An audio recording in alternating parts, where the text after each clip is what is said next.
धन्यवाद होती আমরা যে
বিষয়গুলো আজি সকল ভগবান উত্তর ସେମାନେ ହିଁ କହିପାରିବେ। ମୁଁ ତ ଉତ୍ତର ପୁରୁଷର, ତେଣୁ ମୋତେ ସବୁ ଭଲ ଲାଗେ। କାହିଁକିନା ମୁଁ ଆସୁଛି ଭାବିବେ ନାହିଁ ମୁଁ ଯାଇକିରି ଆଉ କେଉଁଠି ଗୋଟେ ଅଲଗା ଜିନିଷ କରିବି। ନାଟକ କରିବେ, ନାଟକ କରିବା ପାଇଁ ଆସୁଛନ୍ତି, ନାଟକ କରିବେ। ତା ବ୍ୟତୀତ ଅନ୍ୟ ଚିନ୍ତା କରିବେ ନାହିଁ। ଅନ୍ୟ ଚିନ୍ତା କଲେ ତାମାନେ ନାଟକ କରିବାକୁ ଆସିନାହାନ୍ତି, ମଜା କରିବାକୁ ଆଇଛନ୍ତି। ମୁଁ ଏଇଟା ଭାବୁ। ତେଣୁ ମଜା ମଜୁରୀ ଛାଡ଼ିକି ଯଦି ନାଟକ କରିବା, ମନ ଦେଇକି ନାଟକ କରିବା। ଏଇଟା ହେଉଛି ମୋ ସମସ୍ତଙ୍କ ଅନୁରୋଧ। ମୁଁ କହୁଛି ଯେ ଆପଣମାନେ ଯଦି ନାଟକ ପ୍ରତି ଆପଣଙ୍କର ଇଏ ରହିଛି, ତେଣୁ ସେଇଟାକୁ ଟିକେ ମନ ଦେଇକି ନାଟକ ଶିଖିବା। ଏବଂ ଯେଉଁମାନେ ନାଟକ ବିଷୟରେ ଜାଣିଛନ୍ତି ତାଙ୍କଠୁ ଆମେ ପରାମର୍ଶ ନେବା, ତାଙ୍କଠୁ ଗ୍ରହଣ କରିବା। ତାଙ୍କ ଭଳିଆ କରିବା ନାହିଁ, ଆମେ ଆମ ଭଳିଆ କରିବା, କିନ୍ତୁ ତାଙ୍କଠୁ ଆମେ ସବୁ ଶିଖିବା। ତେଣୁ ଶିଖିବାଟା ହେଉଛି ବଡ଼ କଥା। ବର୍ତ୍ତମାନ ଆମର ଶିଖିବା ଷ୍ଟେଜ୍। ମୁଁ ଆଜି ବି ଶିଖୁଛି, ଆଜି ବି ମୁଁ ଜାଣିବାକୁ ଚାହୁଁଛି, ଦେଖିବାକୁ ଚାହୁଁଛି। ଏବଂ ଦ୍ୱିତୀୟ କଥା ହେଲା ପଢ଼ିବା, ଶିଖିବା, ପଢ଼ିବା। ନ ପଢ଼ିଲେ ଆମେ କିଛି କରିପାରିବା, ନ ପଢ଼ିଲେ ଯାଇକି ଆମେ ଶିଖିପାରିବା। ତେଣୁ ଦ୍ୱିତୀୟ କଥା ହେଲା ଯେ ଶିଖିବା ଏବଂ ପଢ଼ିବା, ଏଇଟାକୁ ମନ ଦେଇକି ଆମେ ନାଟକ ପ୍ରତି ଆମର ରହିବା, ଅନ୍ତରଙ୍ଗ ନାଟକ ସହିତ ହେଇପାରିବା, ଆମେ ଡେଡିକେଟେଡ୍ ହେଇପାରିବା ନାଟକ ସହିତ। ସେଇଟା ମୋତେ ସେମିତି ମଜା ମଜା କରିବା ମାନେ କିଛି ହୁଏ ନାହିଁ। ତେଣୁ ସମସ୍ତଙ୍କୁ ମୁଁ ଅନୁରୋଧ କରିବି ନାଟକ କରିବା। ଚାଲନ୍ତୁ ତାଙ୍କ ଏ ନାଟକ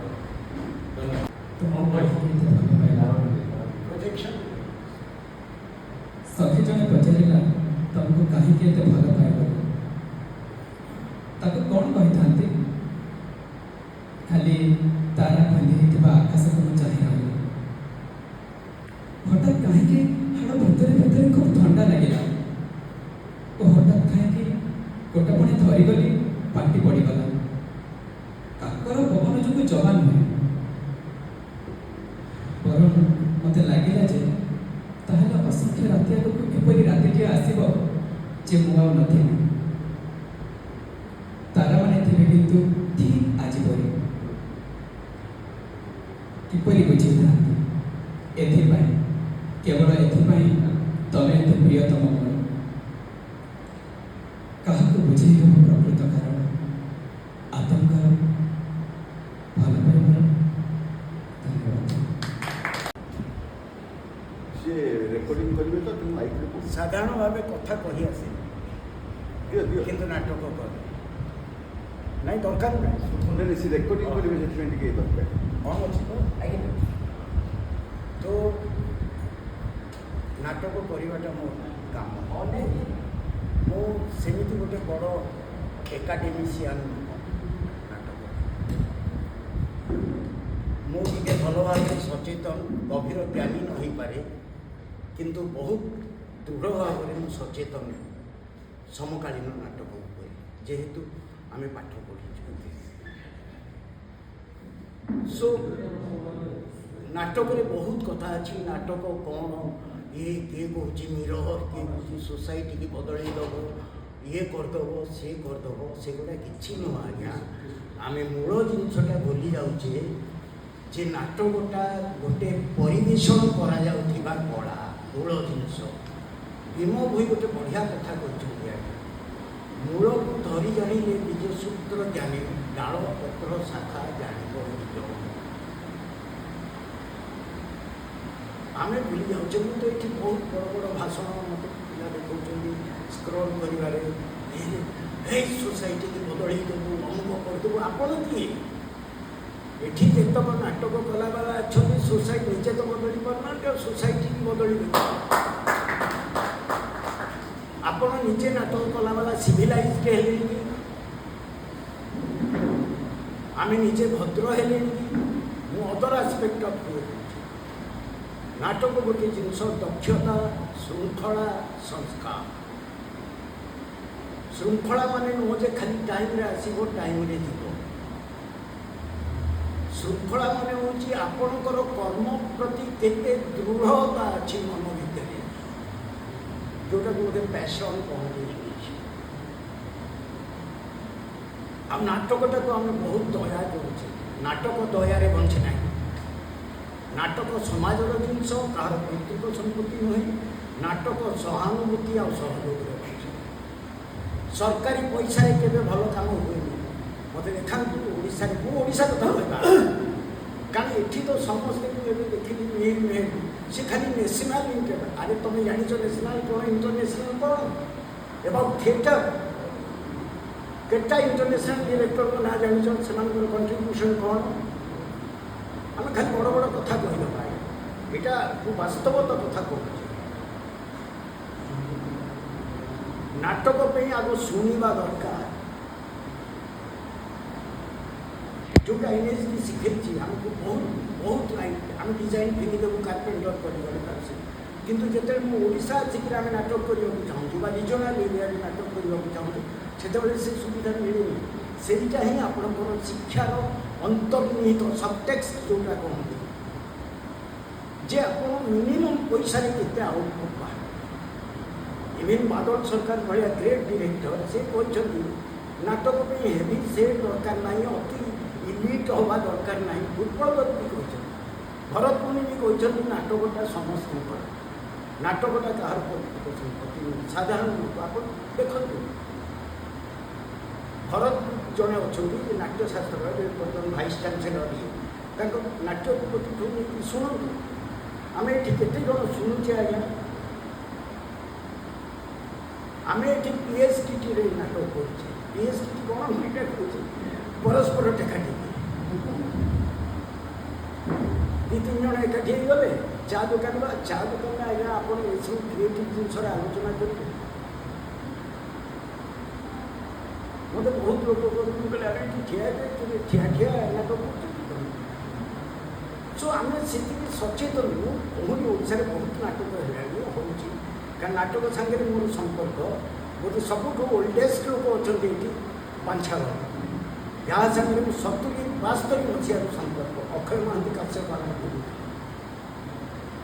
ତାପରେ କପିଳାସ, ମାନେ ସେତେବେଳେ 80s ପରେ କପିଳାସ। ତ କ'ଣ ସେତେବେଳେ ଚାକିରି କରିକି ନାଟକ କରୁଛି? ବୁଝିପାରୁଛୁ ତ ମୋ ପଏଣ୍ଟ?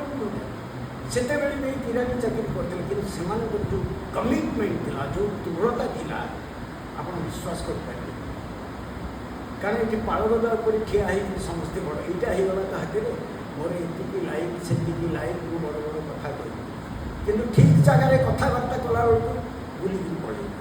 କାରଣ ତେଣୁ ନାଟକ କରିବାକୁ ହେଲେ ଆପଣ ଆଗ ନିଜେ କ'ଣ ଜାଣିବା ଦରକାର ନିଜେ କ'ଣ ନୁହଁ ତା ପୂର୍ବରୁ ଜାଣିବା ଦରକାର। କାରଣ ଖାଲି ଦକ୍ଷତା ଆପଣଙ୍କର କାମ କରିବ ଆନୁଷାଙ୍ଗିକ ଜିନିଷଟା ଇମ୍ପୋର୍ଟାଣ୍ଟ। ନାଟକ ବହୁତ ନାଟକ ହେଲାଣି ବହୁତ ହେଲାଣି ମୋତେ ଗୋଟେ କହିଲେ ଭଲ ସ୍କ୍ରିପ୍ଟ ଆମେ ଏପର୍ଯ୍ୟନ୍ତ ପାଇଲୁନି। ଆମେ ଅନପପୁଲାର ସେଇଥିପାଇଁ ଯେ ଆମେ ଯେତେବେଳେ ଆସିକିରି ଆମେ ଡିସାଇଡ୍ କରୁ ଯେ ଓଡ଼ିଶାରେ ନାଟକ କରିବୁ ତା ପୂର୍ବରୁ କିଛି NSDRଙ୍କ ସହିତ ମୋର ଦ୍ୱନ୍ଦ୍ୱ ଥିଲା। ଏଇଟା ଫ୍ୟାକ୍ଟ ମୁଁ ଆପଣଙ୍କୁ କୌଣସି ମନଗଢ଼ା କଥା କହୁନି। ତେଣୁ ମୁଁ ସେକେଣ୍ଡ ଇୟର୍ରେ ଡିସାଇଡ୍ କଲି ଯେ ମୋତେ ଫେରିବାକୁ ହେବ ଯାହାହେଲେ ମୁଁ ଓଡ଼ିଶାରେ ନାଟକ କରିବି। ତେଣୁ ଓଡ଼ିଶା ଆସିବୁ ଆଣ୍ଡ ଏଠା ପରିବେଶକୁ ଆମେ ଜାଣିଥିଲୁ ଯେହେତୁ ମୁଁ 70 ମସିହାରେ ନାଟକ ସାଙ୍ଗରେ ସେତେବେଳେ କିରାଣୀମାନଙ୍କର ଯେଉଁ କମିଟମେଣ୍ଟ ଥିଲା ଟାଇମ୍ରେ ରିହର୍ସଲକୁ ଆସିବା ଏକ୍ସଟ୍ରା ଟାଇମ୍ ଅକ୍ଷୟ ଭାଇ ସାଙ୍ଗରେ ଦେବା ବା ଅନ୍ୟ ଟାଇମ୍ ବାହାର କରୁ କାରଣ ସେମାନେ ଆସିଥିଲେ ସେତେବେଳେ ଅଟୋ ସ୍କୁଟର ନଥିଲା ଆଜ୍ଞା ସମସ୍ତଙ୍କର ଗ୍ରୀନ୍ ମଡେଲ ସାଇକେଲ ଏ ଯେଉଁ ବଡ଼ ଷ୍ଟାଣ୍ଡ ନଥିଲା ଆସିବେ ବ୍ୟାଗ୍ ପଛ କ୍ୟାରିୟରରେ ଇଏ ହେଇଥିବ କ'ଣ ପରିବାର ନେଇକି ଯିବ ଖାଲି ବ୍ୟାଗ୍ ନେଇକି ଧରିବ ଶାଢ଼ୀ ଦରକାର ସୋ ସେ କମିଟମେଣ୍ଟ ସରକାର ପଇସା ଆମେ ପାଉଛେ ସରକାର ପଇସାର କେତେ ସଦ୍ବ୍ୟବହାର କରୁଛେ। ଆଜି ମୁଁ ଶୁଣିଲି ଯେ ସରକାର ପଇସା କାଟି ଦେଇଛି ମୁଁ କହିଲି ଭଲ କରି NSDR ତ ପଇସା କାଟି ଦେଇଛି ଆଉ ତମେ କି ଆଣ୍ଡ ଆକ୍ଚୁଆଲି ବିଜେପି ସରକାର କଲଚରଟାକୁ ଗୋଟେ ଆଡ଼ ଆଖି ମୁଁ କହିଲି ଯଦି ଆଜି ପର୍ଯ୍ୟନ୍ତ ସରକାର ଯେଉଁମାନଙ୍କୁ ବି ପଇସା ଦେଇଛି ସେମାନେ କେତେ କାମ କରୁଛନ୍ତି ହ୍ୱାଟ୍ ଇଜ୍ ଦ ଆଉଟପୁଟ୍। ଆଉ ଏଇଟା ବିଶ୍ୱାସ କରନ୍ତୁ ଆମେ ସାହାନୁଭୂତି ନାଟକ କରୁଛୁ। ଆପଣ ଦେଖନ୍ତୁ ଆସିଗଲା ଆସେମ୍ବଲି ବସିବ ଖରାଦିନ ହେଇଗଲା ତେଣୁ କିଏ ବାଦାମ ଧରିଥିବ କିଏ ଆଇସ୍କ୍ରିମ୍ ଧରିଥିବ ଓ ହେଲା ଏ ହଁ ଯାଉଛି ଯାଉଛି ଯାଉଛି ଆରେ ଏମିତି ଆସିଗଲେ ନା ସେ ସବୁ ହଁ ଯାଉଛି ରଖିତା ରଖିତା ମୁଁ ଯାଉଛି ଦେନ୍ ଆପଣ ନାଟକ କ'ଣ କରି ଆମେ ସିଭିଲାଇଜ୍ କହୁଛୁ ମୁଁ ଆଗ ଏ ପଏଣ୍ଟ ଗୁଡ଼ାକୁ କହୁଛି ଆଜ୍ଞା କ୍ରିଏଟିଭ୍ ଅର୍ଥଟା ଛାଡ଼ି କ୍ରିଏଟିଭ୍ ଅର୍ଥ ପାଇଁ ଯେଉଁ ଜିନିଷଟା ଦରକାର ସେଇଟା ଆପଣଙ୍କ ପାଖରେ ଅଛି ତ ଆମେ ତ ସିଭିଲାଇଜ୍ ହେଇନି। ମୁଁ ତ ଦେଖୁଛି ସବୁ ନାଟକ 6:30 ଟାଇମ୍ ଥିବ 8-9 ଆପଣ କିଏ ଲୋକଙ୍କର ଟାଇମ୍ ବର୍ବାଦ କରିବାକୁ ମେଟ୍ରୋ ସିଟିରେ ୟୁ ହାଭ୍ ନୋ ରାଇଟ୍। ବଡ଼ ବଡ଼ କଥା କହିଲେ କ'ଣ ପ୍ରେଜେଣ୍ଟେସନ୍ ଷ୍ଟାଇଲ୍ ଉପରେ କେତେ ଜାଣିଛନ୍ତି। ଆଜି ମୋତେ ଗୋଟେ କଥା ପ୍ରଥମ ଥର ଖୁସି ଲାଗିଲା ଯେ 3ଟା ପିଲା ସୁରରେ ଗାଆନ୍ତୁ ନ ଗାଆନ୍ତୁ ତାଙ୍କୁ ଚେଷ୍ଟା କରାଯାଇଛି ଗାଇବାକୁ ଯେଉଁଟାକୁ ଥିଏଟରରେ ଟୋଟାଲ୍ ଆକ୍ଟର କୁହାଯାଏ ଯେଉଁଟା ଫୋକ୍ ଆକ୍ଟର ଆଣ୍ଡ ଆପଣ ବିଶ୍ୱାସ କରନ୍ତୁ କବିତା ପାଠ କରିବା ଏଠି ମୁଁ ବହୁତ ଲୋକଙ୍କୁ କହିଛି ମୋତେ ଯେତେବେଳେ ହଠାତ୍ କହିଲା ଜଣେ କହିଲା ଲିଙ୍କନଙ୍କର ସେ ଯେଉଁ ବହିଟି କର୍ଣ୍ଣ ଉପରେ Rashmirathi it's very popular among theatre personally କହିଲା ଆପଣ ତା ବିଷୟରେ କିଛି କହିନାହାନ୍ତି। ମୁଁ କହିଲି ଆବେ ତୁମେ ଆଗ ଓଡ଼ିଶାର ପରିମାଣଙ୍କ ବିଷୟରେ ଜାଣ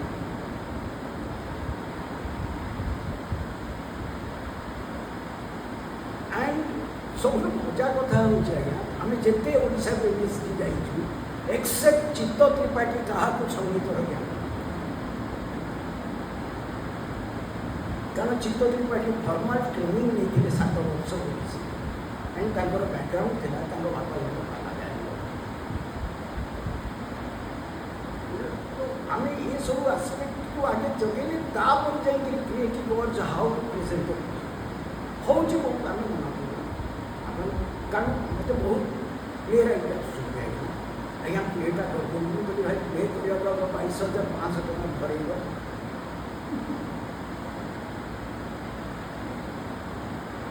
ଆଉ ଠିକ୍ ଅଛି ଚାକିରି କରିକି ନାଟକ କରିବାର କୌଣସି ଆପତ୍ତି ନାହିଁ କାରଣ ନାଟକଟା ସ୍ୱାଧୀନ ଭାରତର ସଂସ୍କାର କିନ୍ତୁ ତା ଭିତରେ କେତେ ଆମେ ସିଭିଲାଇଜ୍ ହେଲେ।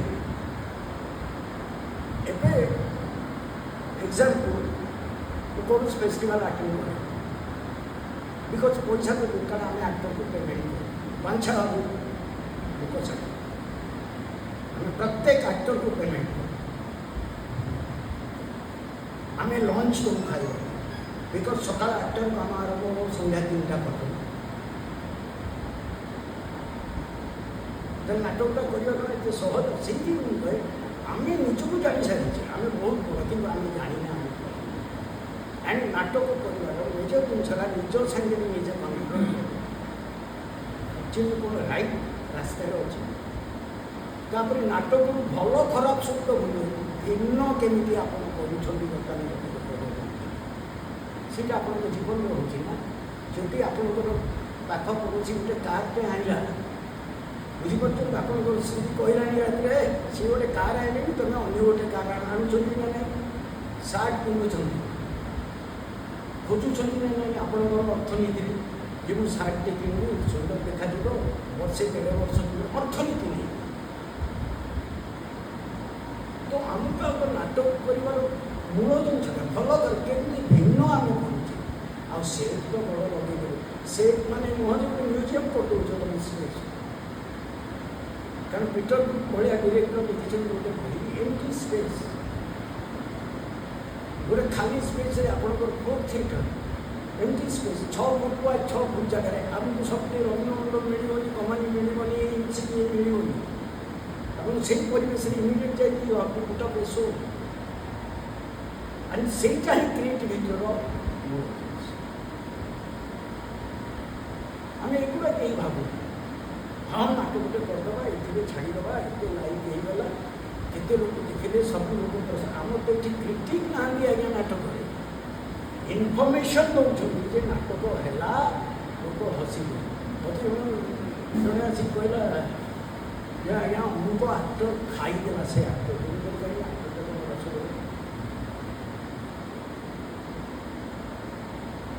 ସବୁଠୁ ମଜା କଥା ହେଉଛି ଏଇଟା ବଡ଼ ବଡ଼ ଆକ୍ଟର ମାନେ ତାଙ୍କର ଅଭିଜ୍ଞତା କରୁଛନ୍ତି ଅଭିନୟରେ ପରଫେକ୍ସନ୍ ନାହିଁ।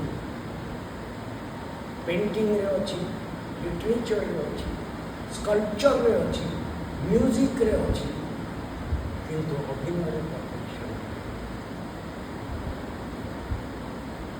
ଏବେ ବି ଯେତେବେଳେ ମୁଁ NSDରେ ଆମେ ପଢ଼ିଲୁ ସେତେବେଳେ ଅକ୍ଷୟ ଭାଇ ଯେତେବେଳେ ରିୟଲିଷ୍ଟିକ୍ରେ ମୋତେ ସେ ଗୋଟେ କଥା କହିଥିଲା କହିଲା ସୂର୍ଯ୍ୟ ଗୀତିନାଟ୍ୟ କରିବା ମାଇଥୋଲୋଜିକାଲ ପ୍ଲେ କରିବା ବୁଝିପାରୁଛନ୍ତି ବହୁତ ସହଜ କିନ୍ତୁ ରିୟଲିଷ୍ଟିକ୍ ପ୍ଲେ କରିବା ବହୁତ କାରଣ ଆମର ତ ଗୋଟେ ଜିନିଷ ଅଛି ନା 3ଟା ମାଇକ୍ରୋଫୋନ୍ ଟଙ୍ଗା ହେଇଛି blah blah blah blah blah blah blah blah blah blah blah କୌଣସି ତାର ମାନେ ମତଲବ ରଖେନି କୌଣସି ଜାଗାରେ ନାହିଁ ଶୃଙ୍ଖଳା ମାନେ ତୁମେ ଦର୍ଶକଙ୍କୁ ଅନୁଭୂତି କହିବ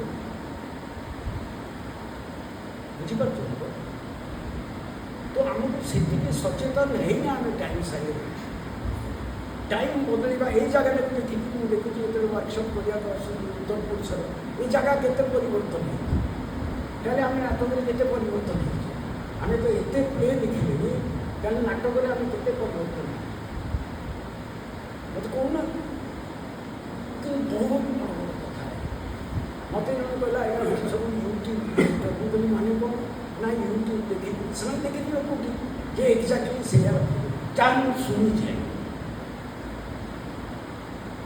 ସେ ଫକୀର ମୋହନ ତାଙ୍କର 6 ମାନେ 8 ମିନିଟ୍ ଲେଖିନାହାନ୍ତି ଆମେ ଯାହା ଶୁଣି ଅଛୁ ସେଇଆ କହୁ ଆଉ ମୁଁ ଶୁଣୁଛି ସେଇ ଅତି ଅଧିକା ନାଟକ କରୁଥିବା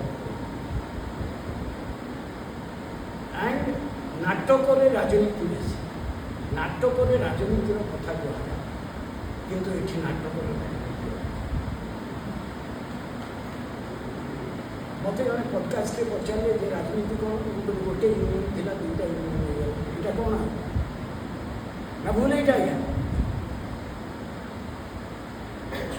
ସେ ନାଟକ କରିବାର ମନୋବୃତ୍ତି ଆଉ ପ୍ରକୃତି ଦୂରଦୃଷ୍ଟି ଆଉ ଦୃଷ୍ଟିଭଙ୍ଗୀରେ ଆମର ନିହାତି ବର୍ତ୍ତମାନ ସ୍ଥିତିରେ ପରିବର୍ତ୍ତନ ଆଉ ଯେ ପର୍ଯ୍ୟନ୍ତ ଆପଣ ଟିକେଟ୍ ଶୋ କରିକିରି 10 ଜଣ ଆସୁଛନ୍ତି ଏଇଟା ବମ୍ବେ କଲିକତାରେ ହେଇଥିଲା ଆଗେ ଆମେ ଯଦି ଦିଲ୍ଲୀରେ ଯେତେବେଳେ ନାଟକ କରୁ मिनिस्ट्री हो एमएसडी बही काम कर 5-6टा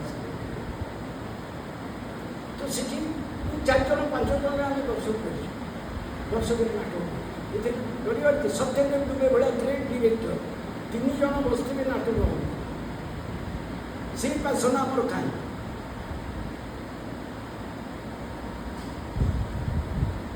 मत कहते आपंकर एम सागर संपर्क समस्त सागर कौन संपर्क किंतु नाटक कर मनोवृत्ति प्रवृत्ति दृष्टिभंगी और दूरदृष्टि अलग हम जेहतु से शिक्षा आमको सिया निज एरिया ही तुम नाटक कर एनएसडी कौन संविधान नहीं जब इच्छा गोटे भूल एनएसडी पास कले आप सिनेमा ही करेंगे हिंदी सिनेमा यहाँ तो कौन सी शास्त्र में लिखा ही नहीं नाटक करने परिवेश केमती सुविधा दूसरी आम ये परिवेश तैयारी करना आज्ञा आक्टर को बहुत वर्कशॉप है देखिए माड़ वर्कशॉप पान दुकान म्यूनिशिपालिटी केते जन मोटिवेटर अच्छा टीचर कहतु मोटिवेटर कहतु गुरु कहतु इट्स नॉट इजी हिस्ट्री पढ़े देवे भूगोल पढ़े देवे साइंस पढ़े कि आक्टिंग पढ़ेगा हुए आक्टिंग शिखा कारण आम मैंने आई नॉट टीचर कारण कारण बाबा आम बहुत भल कथा कहते मरीगले बाबा आम जो डिरेक्टर ये कारण से कहे शिक्षक लेक्चरर आ गुरु भितर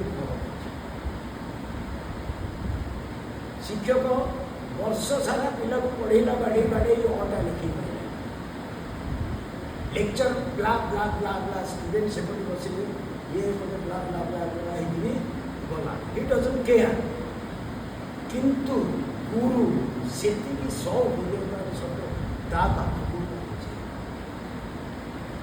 say that is what workshop माने कौन आपको भी कंडीशन नाटक कथा जो आम पाखे क्रेजीनेस अच्छी ये अच्छी अरे सीधे सागे गोटे गर्लफ्रेंड दरकार नाटक करदे देखीदे बाइक देगुला सब छाड़ दरकार जोटा बहुत सस्ता मन चुपचाप काम करूँ एंड परफॉर्मेंस आप मन उपरे दौरान से लोक देखिए ये मिलवा दरकार ना ये जबरदस्त ठेला पेला कौन नाटक करवा नाटक इज टू एंजॉय से प्ले कौन प्ले इज गेम एंड नाटक सब मिछ को आप सत कर टिपोदिया वाला कि संसद कौन कर चोर नुहति आप चोर कौन कर डकायत नुहति डकायत कौन कर रेप जानी ना कौन रेप कर आपण बाई ना 20 वर्ष पिला कि 50 वर्ष बुढ़ा कौन कौन आते बड़ मध्यम जो 5000 वर्ष पूर्व लिखाई नाट्यशास्त्र सीटा भी से कहते स्टेंसिलरिस्ट से कहते मैजिक टीम स्टेंसिलरिस्ट जो भी मुझे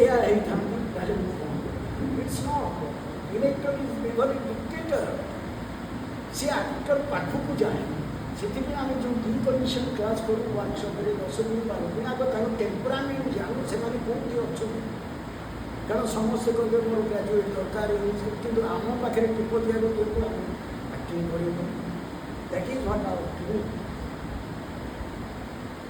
आप जबरदस्त पाड़ी नाटक गोटे सरल सहज आप मत कहे आप बहुत सिनेमा देखिए रियलिस्टिक सिनेमा आम जो रियलिस्टिक सिनेमा करूँ एवं तो ओडिशा मारण मार सिनेमा से बड़ बड़ आक्टर सब कहले आमको एगुड़ा कौन सिनेमा तुम करें ये पाराबार सिनेमा कर समस्ते कहते हे अमुक जगह आवार्ड फेस्टिवल पाइला आज प्रथम सिनेमा कान में आवार्ड पाइला आम सिनेमा सुशांत मिश्र इंद्रधनुर छाई केते जन जानी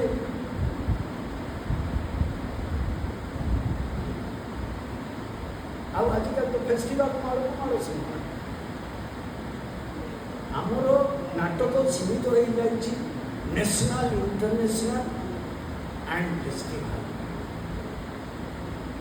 ଆମେ ଜେନେରେସନକୁ ଆଣିବାକୁ ଜେନେରେସନକୁ ନାଟକରେ ଇଣ୍ଟରେଷ୍ଟ କରିବାକୁ ସେ ମୋଟିଭେସନ ଆମେ ଦେଇପାରୁଛୁ ବିକଜ ଆମେ ଇଣ୍ଡିଭିଜୁଆଲ ହେଇଯାଉଛି theatre is a good point ଆମେରୁ ମୁଁ ହୁଏ ମୁଁ ଆମେ ହୁଏ we have to first ଭଦ୍ର ହବାକୁ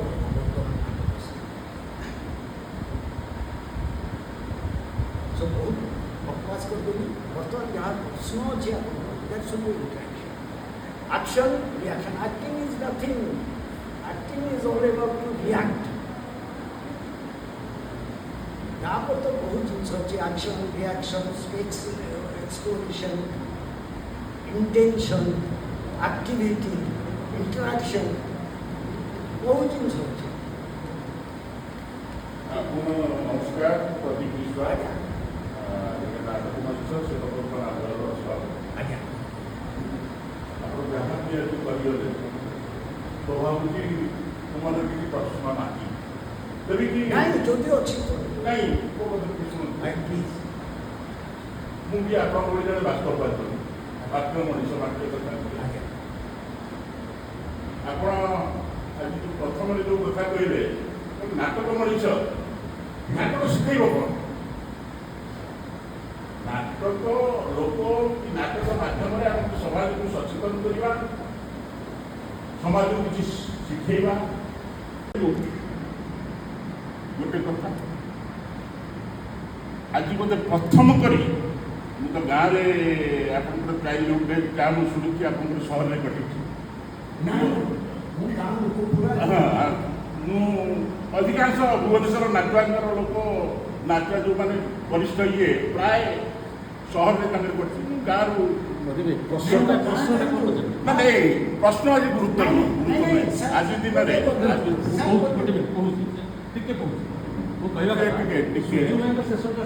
सारीदे सूर्य भाई कथा करबोरेट कर एंडोर्स कर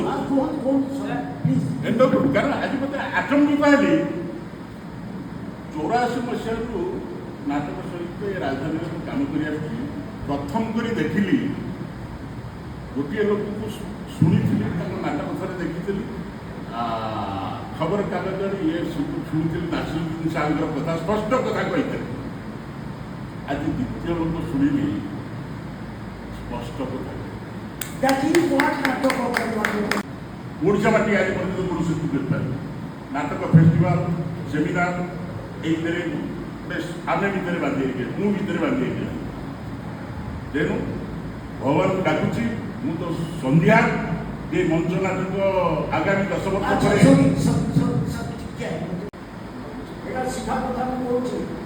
प्रत्येक नाटक मंच हुए तेणु थिएटर प्लीज मु हाथ जोड़ अच्छा नहीं आपण स्पष्टवादी मंच नाटक स्पष्टवादी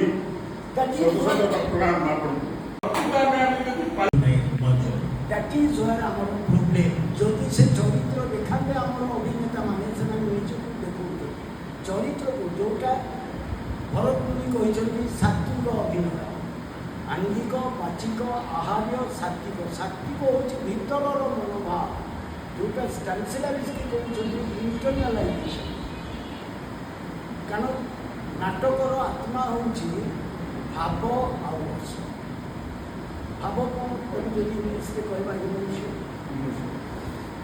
ନାଇଁ ଆଣ୍ଡ ସେଥିରୁ ଫିଲିଙ୍ଗସ୍ ଆସୁଛି ଅନୁଭବ ଆଣ୍ଡ ଆକ୍ଟର ଯେତେବେଳେ କ୍ୟାରେକ୍ଟର କରୁଛି ସେ କ୍ୟାରେକ୍ଟରର ଭାବଟାକୁ ଯେତେବେଳେ ଫିଲିଙ୍ଗସ୍ ସହିତ ପ୍ରୋଜେକ୍ଟ କରୁଛି ଦର୍ଶକ ପାଖରେ ଯେତେବେଳେ ସେଇଟା ପହଞ୍ଚୁଛି ସେଇଟା ରସ ହୋଇଯାଉଛି ତେଣୁ ସେ ଭରତ ମୁନି ଯେଉଁଟା କହିଛନ୍ତି ସେଇଟା ହେଉଛି ରସ ଆସ୍ୱାଦନ ଆକ୍ଟର ଯଦି ଫିଲ୍ ନ କଲା ଯେଉଁଟା ଷ୍ଟାର୍ ଆଣ୍ଡ ଆକ୍ଟର ଭିତରେ କ'ଣ ଷ୍ଟାର୍ ନିଜକୁ ପ୍ରୋଜେକ୍ଟ କରେ ଆକ୍ଟର ଚରିତ୍ର କାରଣ ସେ ଗେମ୍ ଏଗେନ୍ ସେ ଗେମ୍ ଏଇଟା ପୁଣି ଥରେ ଗୋଟେ ଖେଳ ପ୍ଲେ ଯେଉଁଟା ବ୍ରେକ୍ କହୁଛନ୍ତି ଯେ ତମେ ଭାବପ୍ରବଣ କରାଓନି ଦର୍ଶକକୁ ଦର୍ଶକ ଆଲର୍ଟ ରହୁ ତା ମୁଣ୍ଡରେ କୋଶ୍ଚିନ୍ ଆସୁଥିଲେ ଦେଖନ୍ତୁ ଷ୍ଟାନ୍ସିଲାରିଷ୍ଟ କହୁଛନ୍ତି ଇମୋସନର କଣ୍ଟିନ୍ୟୁଟିରେ ଯାଅ। So there is a contradiction. କାରଣ ମଡର୍ଣ୍ଣ ଥିଏଟର ଯେଉଁଟା ୟୁରୋପିଆନ୍ ଥିଏଟରରୁ ଆସିଲା ଇଣ୍ଡିଆନ୍ ଥିଏଟର ଯେଉଁଟା ସାତ୍ତ୍ୱିକ ଭାବ ଦେଲା ହୁଏତ ଆମେ ଜାଣିନଥିଲୁ,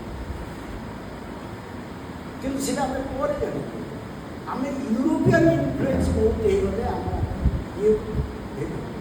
କାରଣ ଆମେ ଯେତେବେଳେ ଏନ୍ଏସ୍ଡିରେ ଆସିଲୁ ସେତେବେଳେ ମାତ୍ର ବର୍ଷକୁ 20 IAS ଅଫିସର 1400-1500 ବର୍ଷକୁ ବାହାରନ୍ତି ଭାରତ ସରକାର, କିନ୍ତୁ ଆମେ ବାହାରୁ ବର୍ଷକୁ 20। ନହେଲେ ଆମ ଭଳିଆ ନିମ୍ନ ମଧ୍ୟ ପରିବାର ଲୋକ ଏନ୍ଏସ୍ଡି ପଠେଇବେ। ଆମ ସମୟରେ ଥିଲା ଯେ ମ୍ୟାଟ୍ରିକ୍ ପାସ୍ କର, ଠୁମ୍ ଟାଇମ୍ ଶିଖ, ବହୁତ ଜିନିଷ କରି ସେକ୍ରେଟେରିଏଟ୍ରେ ଚାକିରି କରିବୁ। ସେ ନାଟକ ଉପରେ ଆପଣ ସବୁ ଜିନିଷ ଜାଣିବାକୁ ବହୁତ ଜିନିଷ କହୁନି, ଗଭୀର ଜ୍ଞାନ ଆଣିଥାନ୍ତି। କିନ୍ତୁ ଯେଉଁ ୱାର୍କସପ୍ ହେଉଛି ବେସିକ୍ ସଚେତନତା ଆମେ ଦେଇପାରୁଛେ କି? ଏଠି କେତେ ଜଣ ଅଛନ୍ତି ଯେଉଁମାନେ ୱାର୍କସପ୍ କଣ୍ଡକ୍ଟ କରିପାରିବେ? ଦ୍ୟାଟ୍ ଇଜ୍ ୱେୟାର ଆମେ ସେଠି ଫେଲ୍ କରୁଛେ, ଯେଉଁଠି ଏଜୁକେସନ୍ ସିଷ୍ଟମ୍ର ପ୍ରଭାବ ନାହିଁ ନାଟକରେ। ଲେକିନ୍ ଆପଣ କହିବେ ଯେ ଏମାନେ ଏଗେନଷ୍ଟରେ କଥାବାର୍ତ୍ତା କରୁଛନ୍ତି। ଆପଣଙ୍କର ଏତେ ବଡ଼ ୟୁନିଭର୍ସିଟି ଆଜ୍ଞା, 7-8 ବର୍ଷର କୋର୍ସ ୱାର୍ଲଡରେ କେଉଁଠି ନାହିଁ। ଏଠି ବିନା ଟିଚରରେ ଚାଲିଛି। ଆଣ୍ଡ ଏଇ ଯେଉଁ ଆକ୍ଟିଂ କୋର୍ସ ଖୋଲିଛି ତାର ଇତିହାସ ମୋ ମୁହଁରେ ବାଞ୍ଛା ବାବୁ ବି ଏଠି ବସିଛନ୍ତି, ଇତିହାସ ଆମ ମୁହଁରେ। ଆଣ୍ଡ ଏଥିପାଇଁ ମୁଁ ତ ଓପନଲି କହୁଛି ଏନ୍ଏସ୍ଡି ସାର୍ ରେସ୍ପନ୍ସିବଲ୍। ଏଥିରେ ଆପତ୍ତି ନାହିଁ, ଲାଜ କରିବାର କିଛି ନାହିଁ। ଆମକୁ ସ୍ୱୀକାର କରିବାକୁ ହେବ, ଆମେ ହିଁ ରେସ୍ପନ୍ସିବଲ୍। ବୁଝିପାରୁଛ? ଯେଉଁ ଗାଁରେ ସ୍କୁଲ ନାହିଁ, ଯଦି ସ୍କୁଲ ଅଛି ଟିଚର ନାହାନ୍ତି, ତାହେଲେ ସେଠି ଏଜୁକେସନର ମୂଲ୍ୟ କ'ଣ? ତେବେ ସେଇ ଆପଣ ଯେଉଁ ଶିକ୍ଷା କଥା କହିଲେ ସୂର୍ଯ୍ୟ ଭାଇ, ଆଜ୍ଞା। ଶିକ୍ଷାକୁ ନେଇ ମୋର ଗୋଟେ ପ୍ରଶ୍ନ। ଆଜ୍ଞା ଆପଣ ଏନ୍ଏସ୍ଡିରୁ ଶିକ୍ଷାପ୍ରାପ୍ତ କରିକି ଆସିଲା ପରେ ଯେତେବେଳେ ଓଡ଼ିଶାକୁ ଆସିବା ପାଇଁ ସ୍ଥିର କଲେ, କାହିଁକି ଓଡ଼ିଶାକୁ ଫେରିବାକୁ ଚାହିଁଲେ? ବିକଜ୍ ମୁଁ ମୋ ଭାଷାରେ ବେଶୀ କମ୍ୟୁନିକେଟ୍ କରିପାରିବି ଦର୍ଶକ ସହିତ। ମୁଁ ମଣିପୁରୀରେ କରିଛି, ହିନ୍ଦୀରେ କରିଛି, ସବୁ। ବଟ୍ ମୁଁ ଓଡ଼ିଆକୁ ଜାଣିଛି, ମାନେ ଓଡ଼ିଆକୁ ଇଏ କାରଣ ନାଟକ ସବୁବେଳେ ରିଜନାଲ୍, ତାର କାରଣ ହେଉଛି ରିଜନାଲ୍ ପାଚିକ ଭାଷା। ଆପଣ ସେଠି ଦିଲ୍ଲୀରେ ଥିଲାବେଳେ ବହୁତ ବଡ଼ ବଡ଼ ନିର୍ଦ୍ଦେଶକଙ୍କ ସହିତ କାମ କରୁଛନ୍ତି, ଏନ୍ଏସ୍ଡିରେ ପାଠ ପଢ଼ିକି ନିଜେ ଅଭିନୟ କରିଛନ୍ତି। ଆଜ୍ଞା ଏଠି ଯେତେବେଳେ ଆସିକି ମୁଁ ଶୁଣିଛି ଆମ ଗୋଟେ ପାରମ୍ପରିକ ନାଟକର ପରମ୍ପରାକୁ ଭୁଲି ଗୋଟେ ଆଧୁନିକ ନାଟକ ପରିବେଷଣ କରିକି ଖୁବ୍ ଦର୍ଶକ ଆଦୃତି ପାଇଛି ଏବଂ ଓଡ଼ିଶାର ଦର୍ଶକଙ୍କୁ ଗୋଟେ ନୂଆ ସ୍ୱାଦର ନାଟକ ପରିବେଷଣ କରିଦେଇଥିଲେ, ଆଶ୍ଚର୍ଯ୍ୟଜନକ କରିଦେଇଥିଲେ। କିନ୍ତୁ ଯେତେବେଳେ ଆପଣ ଏଠି ଆରମ୍ଭ କଲେ, ଏଠିକାର ଯେଉଁ ଅଭିନେତାମାନଙ୍କୁ ନେଇ ଆରମ୍ଭ କଲେ, ସେଠି ଆପଣ ଯେତେବେଳେ ଯେଉଁ ଅଭିନେତା ଥିଲେ ବା ଯେଉଁ ଅଭିନେତାଙ୍କ ସହିତ କାମ କରୁଥିଲେ, ଏଠିକାର ଅଭିନେତାଙ୍କ ଭିତରେ କ'ଣ ଫରକ ଥିଲା? ଆକ୍ଚୁଆଲି ଏନ୍ଏସ୍ଡି ଗୋଟେ ଜାଗା ଆମ ବ୍ୟାଚ୍ରେ ଯେତେ ଥିଲେ ଆଜ୍ଞା, ମୁଁ ଦେଖିଛି ଯେ ପ୍ରାୟ 70% 20 ଜଣ ବେଙ୍ଗଲରୁ, ବିହାରରୁ, ମଧ୍ୟପ୍ରଦେଶରୁ, ଉତ୍ତରପ୍ରଦେଶରୁ, ମଣିପୁରରୁ ସବୁ ଷ୍ଟେଟ୍ ଥିଲେ।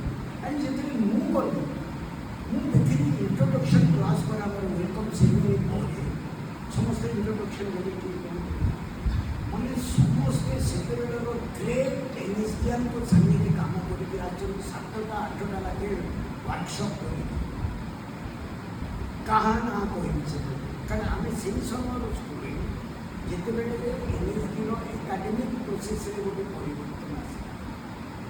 କାରଣ ନାଟକର ଏକାଡେମିକ୍ ପ୍ରୋସେସ୍ କ'ଣ? Academics, the science aspect of it and performance, ଦୁଇଟାକୁ ପାରାଲାଲ୍ ଚାଲିବ। ଆପଣଙ୍କୁ ଏ ସାଧାରଣ ଇଂଲିଶ ଲେକ୍ଚରର ସେକ୍ସପିୟର ପଢ଼େଇବା, ବ୍ରେକ୍ ପଢ଼େଇବା ଆଣ୍ଡ ଥିଏଟର ଏକ୍ସପର୍ଟ ପଢ଼େଇବା ଭିତରେ, କାରଣ ସେମାନେ ପରଫର୍ମାନ୍ସ ଥାଏ। ଆଣ୍ଡ ଆମ ସମୟରେ ସବୁ ନୂଆ ଟିଚର ଆସିଲେ, ଗ୍ରେଟେଷ୍ଟ ଟିଚର। ଆଣ୍ଡ ଆମେ ସେଠି ପରେ 75-90 ଭିତରେ ବା 2000 ଭିତରେ ଆମେମାନେ ସବୁ ଡିଲିମିଟ୍ ହେଇଯାଇଥିଲୁ। ମାନେ ଡେଲି 12 ଘଣ୍ଟା 15 ଘଣ୍ଟା କାମ କରିବା। କେଉଁ ଡିରେକ୍ଟର ନା କହିବି ଇଣ୍ଡିଆର ଆଉ ବାହାର, ସେତେବେଳେ ଲେଟେଷ୍ଟ ସବୁ। ତ ଆପଣଙ୍କୁ ସେଠି ଯଦି ଆପଣ ଚାହିଁବେ ସୋ ସେଇ ଜିନିଷ ଗୁଡ଼ାକୁ ଆମକୁ ଇନ୍ସପାୟାର କଲା। ଯେତେବେଳେ ରିଜନାଲ୍ ମିଳିଲା କେଉଁ ପରିବେଶରେ ନାଟକ କରୁଛୁ ସେଇଟା ଅଲଗା। ଏଠିକା ଅଭିନେତାଙ୍କ ଭିତରେ ସେଇ ସେଠି କରୁଛି ସେତେବେଳେ ସମସ୍ତେ କିଣି ନେଇକି ଆସିଥିଲେ ଅଟୋମେଟିକାଲି। ଯେହେତୁ ସେ ଗୋଟେ 3 ବର୍ଷ ସେ ଅଭିନେତାମାନେ ମାଇଣ୍ଡ ସେଟ୍ ଅଲଗା। ଏଠି ଯେତେବେଳେ ଆସିଲେ ଆମେ କ'ଣ କଲୁ, ମୁଁ ଦେଖିଲି ପୁରୁଣା ଲୋକ ବାହାରକୁ ନେଇକି କାମ କରିବା ସବୁ ପ୍ରେସର। ସେ ସଙ୍ଗୀତ ମହାବିଦ୍ୟାଳୟରେ ପଢ଼ୁଥିବା ସବୁ ଗାଁ ନା ସେଠି चौधरी विकास दास, चौधरी जयप्रकाश दास, माला धीरेन राय, किशोर भगवान, ज्ञानी सब अभ्यास समस्ते काम कर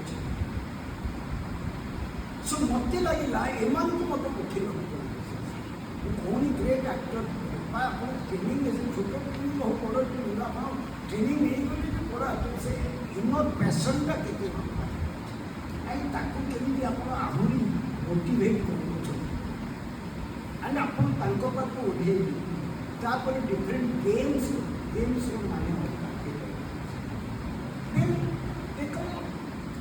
ମାନେ ମୁଁ ଗୋଟେ ପ୍ରଶ୍ନ ରହିବ କି ଆପଣ ତ ନିଶ୍ଚିତ ଭାବରେ ଏକାଡେମିକ୍ସରେ ସାର୍ଟିଫିକେଟ୍ ହାସଲ କରିଛନ୍ତି, ପ୍ରମାଣପତ୍ର ହାସଲ କରିଛନ୍ତି ଏବଂ ସେହି ସଙ୍ଗୀତ ମହାବିଦ୍ୟାଳୟ ପିଲାମାନଙ୍କୁ ନେଇ କାମ କରିଛନ୍ତି। ଏବେ ନୂଆ ପିଲାମାନଙ୍କୁ ନେଇ କାମ କରୁଛନ୍ତି, ସେମାନଙ୍କୁ କଠୋର ଟ୍ରେନିଂ ଦେଉଛନ୍ତି ଏବଂ ନୂଆ ପିଲାମାନଙ୍କୁ ମଧ୍ୟ ଅଭିନେତା ଭାବରେ ଆପଣ ଏଷ୍ଟାବ୍ଲିଶ୍ କରିଛନ୍ତି। ତେଣୁ ଉତ୍ତର ପୁରୁଷ ମଧ୍ୟ କୌଣସି ମାନେ ଏକ୍ସପର୍ଟ ବ୍ୟତୀତ ଆମେ ଆପଣମାନଙ୍କ ସାହାଯ୍ୟ ସହଯୋଗରେ ଆମେ ବି ପିଲାମାନଙ୍କୁ ଟ୍ରେନିଂ ଦେଉଛୁ, ସେମାନଙ୍କୁ ମଞ୍ଚରେ ସୁଯୋଗ ଦେଉଛୁ, ସେମାନଙ୍କୁ ଆମେ ଯେତିକି ଶିଖିଛୁ ସେମାନଙ୍କୁ ସେତିକି ଶିଖାଉଛୁ ଏବଂ ସେମାନଙ୍କୁ ଅଭିନେତା ଭାବରେ ଗଢ଼ି ତୋଳିବାରେ ବହୁତ ସାହାଯ୍ୟ କରୁଛୁ। ତ ମୋର ପ୍ରଶ୍ନ ହେଉଛି, କେବଳ ଏକାଡେମିକ୍ସ ପାଠ ପଢ଼ିବା ଜରୁରୀ ନା ଜଣେ ପାଠ ନ ପଢ଼ିକି ବି ଅଭିନେତା ଅଛନ୍ତି? ଏଇଟା ଆପଣ କହିପାରିବେନି। ଏ ଯେଉଁ ଗ୍ରୁପ୍ ଥିଏଟର ସେମାନେ ପାଠ ପଢ଼ୁଛନ୍ତି, ଗ୍ରୁପ୍ ଥିଏଟର ପରମ୍ପରା କ'ଣ ଥିଲା, କିନ୍ତୁ ସେତିକି କମିଟମେଣ୍ଟ ଥିଲା କାମ ପ୍ରତି। ଆପଣ ବିଶ୍ୱାସ କରିବେନି, ଏ ଯେଉଁ ଯାତ୍ରା ଦେଖୁନାହାନ୍ତି, ମୁଁ ଏକ ତ ନମ୍ବର ୱାନ୍ ବଡ଼ମ୍ବାର ପିଲା, ମୁଁ ରାଜା ଘରେ ଦେଖିଲି ଦାସକାଠିଆ କ୍ଲବକୁ ନେଇକି ଛୋଟିଆ ଗାଁ। ଯେତେବେଳେ ଆମେ ଭୁବନେଶ୍ୱର ଆସିଲୁ, ଯେତେବେଳେ ଭୁବନେଶ୍ୱର ହେଉଛି ଆଦର୍ଶ ଗାଁ, ସେତେବେଳେ ସମସ୍ତେ ସେଇଟା ଥିଲେ। କିନ୍ତୁ ସେତେବେଳେ ଯେଉଁ ଡିରେକ୍ଟର ଥିଲେ ସାମୁଏଲ ସାହୁ ବାବୁ, ଯେଉଁମାନେ ପୁରା କମ୍ପାନୀ ଥିଏଟରରେ କରୁଥିଲେ, କାରଣ ଭୁବନେଶ୍ୱର ସିଫ୍ଟ କରି ଆସିଲା ପଞ୍ଚବାର ସେଠି ସେତେବେଳେ ଅକ୍ଷରବାନ୍ଧି ବଡ଼ ସେ ଭଳିଆ ଡିରେକ୍ଟର କାହାକୁ ମିଳିବ, କାରଣ ତାରି କଥାକୁ ଆମେ ଯଦି ଯାଇକି ରିଲେଟ୍ କରି ସେ ଗୋଟେ ଏକ୍ସାମ୍ପଲ୍ ବଢ଼ିଆ ଦିଏ ଭାବକୁ ନେଇକି ଆପଣ ଏମିତି କହୁଛନ୍ତି ଭରତକୁ ନେଇ ଆଚ୍ଛା ଆଚ୍ଛା ଅକ୍ଷୟ ଭାଇ ତାକୁ ଅନ୍ୟ ଅର୍ଥରେ ମାନେ ପରିବାର ଢଙ୍ଗ ସେ ଗୋଟେ ବଢ଼ିଆ ଏକ୍ସାମ୍ପଲ୍ କହିବ ସେ ଗୋଟେ କ'ଣ ସିନ୍ ଥିଲା, ଗୋଟେ ଆକ୍ଟରକୁ ଋଣ ମାଗୁଛି ତା ସ୍ତ୍ରୀକି, କାରଣ ସେ ସବଟେକ୍ସ ତାର ହେଉଛି ସେ ଯେଉଁ ଏଣ୍ଟ୍ରି କାରଣ ଗୋଟେ ସବଟେକ୍ସ କହୁ ସେ କେଉଁ ମାନସିକ ସ୍ଥିତିରେ ଆସୁ ତ ଋଣ ସେ କେମିତି ମାଗିବ ବୁଝିପାରୁଛନ୍ତି? ଆପଣ ବି ମନେ ମନେ ସ୍ତ୍ରୀ ଯେତେବେଳେ ଋଣ ମାଗିଥିବ କିଏ ଖାଇବ କେତେ ପ୍ରକାର ଢଙ୍ଗରେ ଶିଖିବା ପାଇଁ ଗୋଟେ ମାନସିକ ଆପଣଙ୍କୁ ଶିଖି ବୁଝିବ। ଆଚ୍ଛା ଫିଲିଙ୍ଗସଟା କ'ଣ ଭରତକୁନି କ'ଣ କହୁଛନ୍ତି ସେଇ ଆକ୍ଟର ଆପଣଙ୍କର ପୂର୍ଣ୍ଣ ପୁରୁଷ ନାଟକର ପ୍ରଶ୍ନ କିଛି ପଚାରିବେ। ଆପଣ ପୂର୍ଣ୍ଣ ପୁରୁଷ ନାଟକରେ ବୋଧେ ମ୍ୟୁଜିକ୍ ନା ମଧୁସୂଦନ ନାଟକ ମ୍ୟୁଜିକ୍ ନାହିଁ। ସେ ଚରିତ୍ର ମାନେ ରାଗୁ ବି ନଥାଏ, ସେ ଚରିତ୍ର ମାନେ ଭାବର ଉତ୍ତରଣ ବେଶୀ ନଥାଏ, ମାନେ ଯେଉଁ ବହୁତ ରାଗିଯିବା, ବହୁତ ପାଟିରେ କହିବା। You have to fix your tonal quality. କୋଉ ପ୍ରୋଜେକ୍ସନ୍ ଦରକାର ଆପଣଙ୍କର ଯାତ୍ରା, କାହିଁକି ସେମାନେ ଲାଉଡ୍ରେ କହୁନି, ବିକଜ ସେଥିରେ ମାଇକ୍ରୋଫୋନ୍ ଆପଣ ବେଶୀ ଜିନିଷଟାକୁ ଭୁଲି ଯାଉଛନ୍ତି। ଅରେ ନା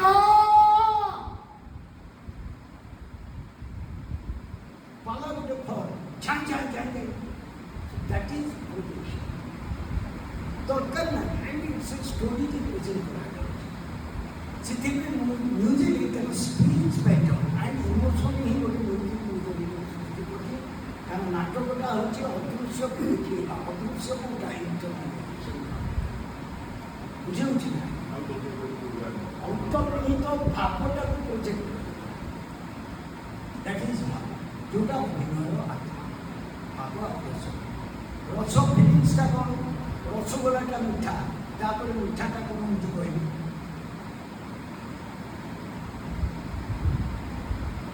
କହିପାରିବି? ଦ୍ୟାଟ୍ ଇଜ୍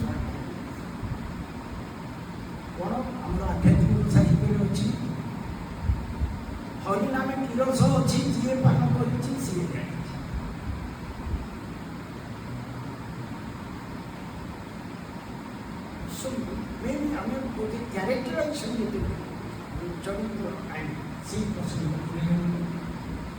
সেটা আমি চরিত্র বিষয়ে কথাবার্তা হবি আমার ডিরেক্টর বোঝে একটু সেঠিক যা এমনি হাত উঠা কাহিনী কাহিনী ভাই আপনার এখানে বডি ল্যাঙ্গুয়েজ মতো বহুত লোক এটি পচারছেন বড় বড় অ্যাক্টর আগে I don't want to name him যে সূর্য ভাই বডি ল্যাঙ্গুয়েজ আমার এটি ওড়িশার শব্দ বহুত ভিন্ন যায় বডি মানে না বডি বলে তুমি আজকে এতে বলুন বডি ল্যাঙ্গুয়েজ বললেন ওটা মানে সাধারণ এক্সাম্পল বহুত শব্দের মধ্যে কই আছে জানি আপনি কেমনি বুঝেবা ওখানে তুমি যেତେବେଳେ ବଦମାସି କରୁଥିଲେ ଘରେ ପିଲାଦିନେ ବୋଉ କହିବ ତୁ ମାଙ୍କଡ଼ ଭଳିଆ କ'ଣ କରୁଛୁ ତମେ କ'ଣ ସେତେବେଳେ ମାଙ୍କଡ଼ ହେଇଯାଅ ନୋ ସେତେବେଳେ ବ୍ୟବହାରଟା ମାଙ୍କଡ଼ ଆପଣଙ୍କର ଗୋଟେ ନାଟକ ମୁଁ ଦେଖିଥିଲି ଗୋବରା କାପ୍ତି ସେଥିରେ ସେ ଯେଉଁ ଚରିତ୍ରଟି ଆପଣ ତିଆରି କରିଥିଲେ ମୁଖ୍ୟ ଚରିତ୍ର ସେ ଚରିତ୍ରର ଭାବ ଭଙ୍ଗୀ ସେ କେମିତି ଚାଲିବ କେମିତି ବସିବ କେମିତି ଉଠିବ ଏସବୁଟାକୁ କେମିତି କଳ୍ପନା କଲେ That is what observation and imagination.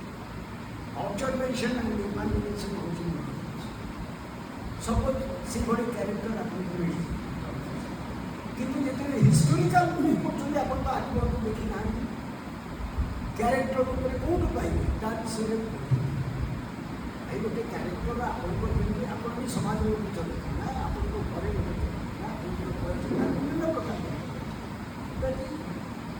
ଆପଣ ଅବଜର୍ଭ କରିବାକୁ ଇମାଜିନ୍ କରିବାକୁ ଏଇ ଦୁଇଟା ମେଜର ଜିନିଷ ଆପଣଙ୍କୁ କୋଇଠି ପଢ଼ିବାକୁ ହେବ ଭଲ ସେନ୍ସିଟିଭ୍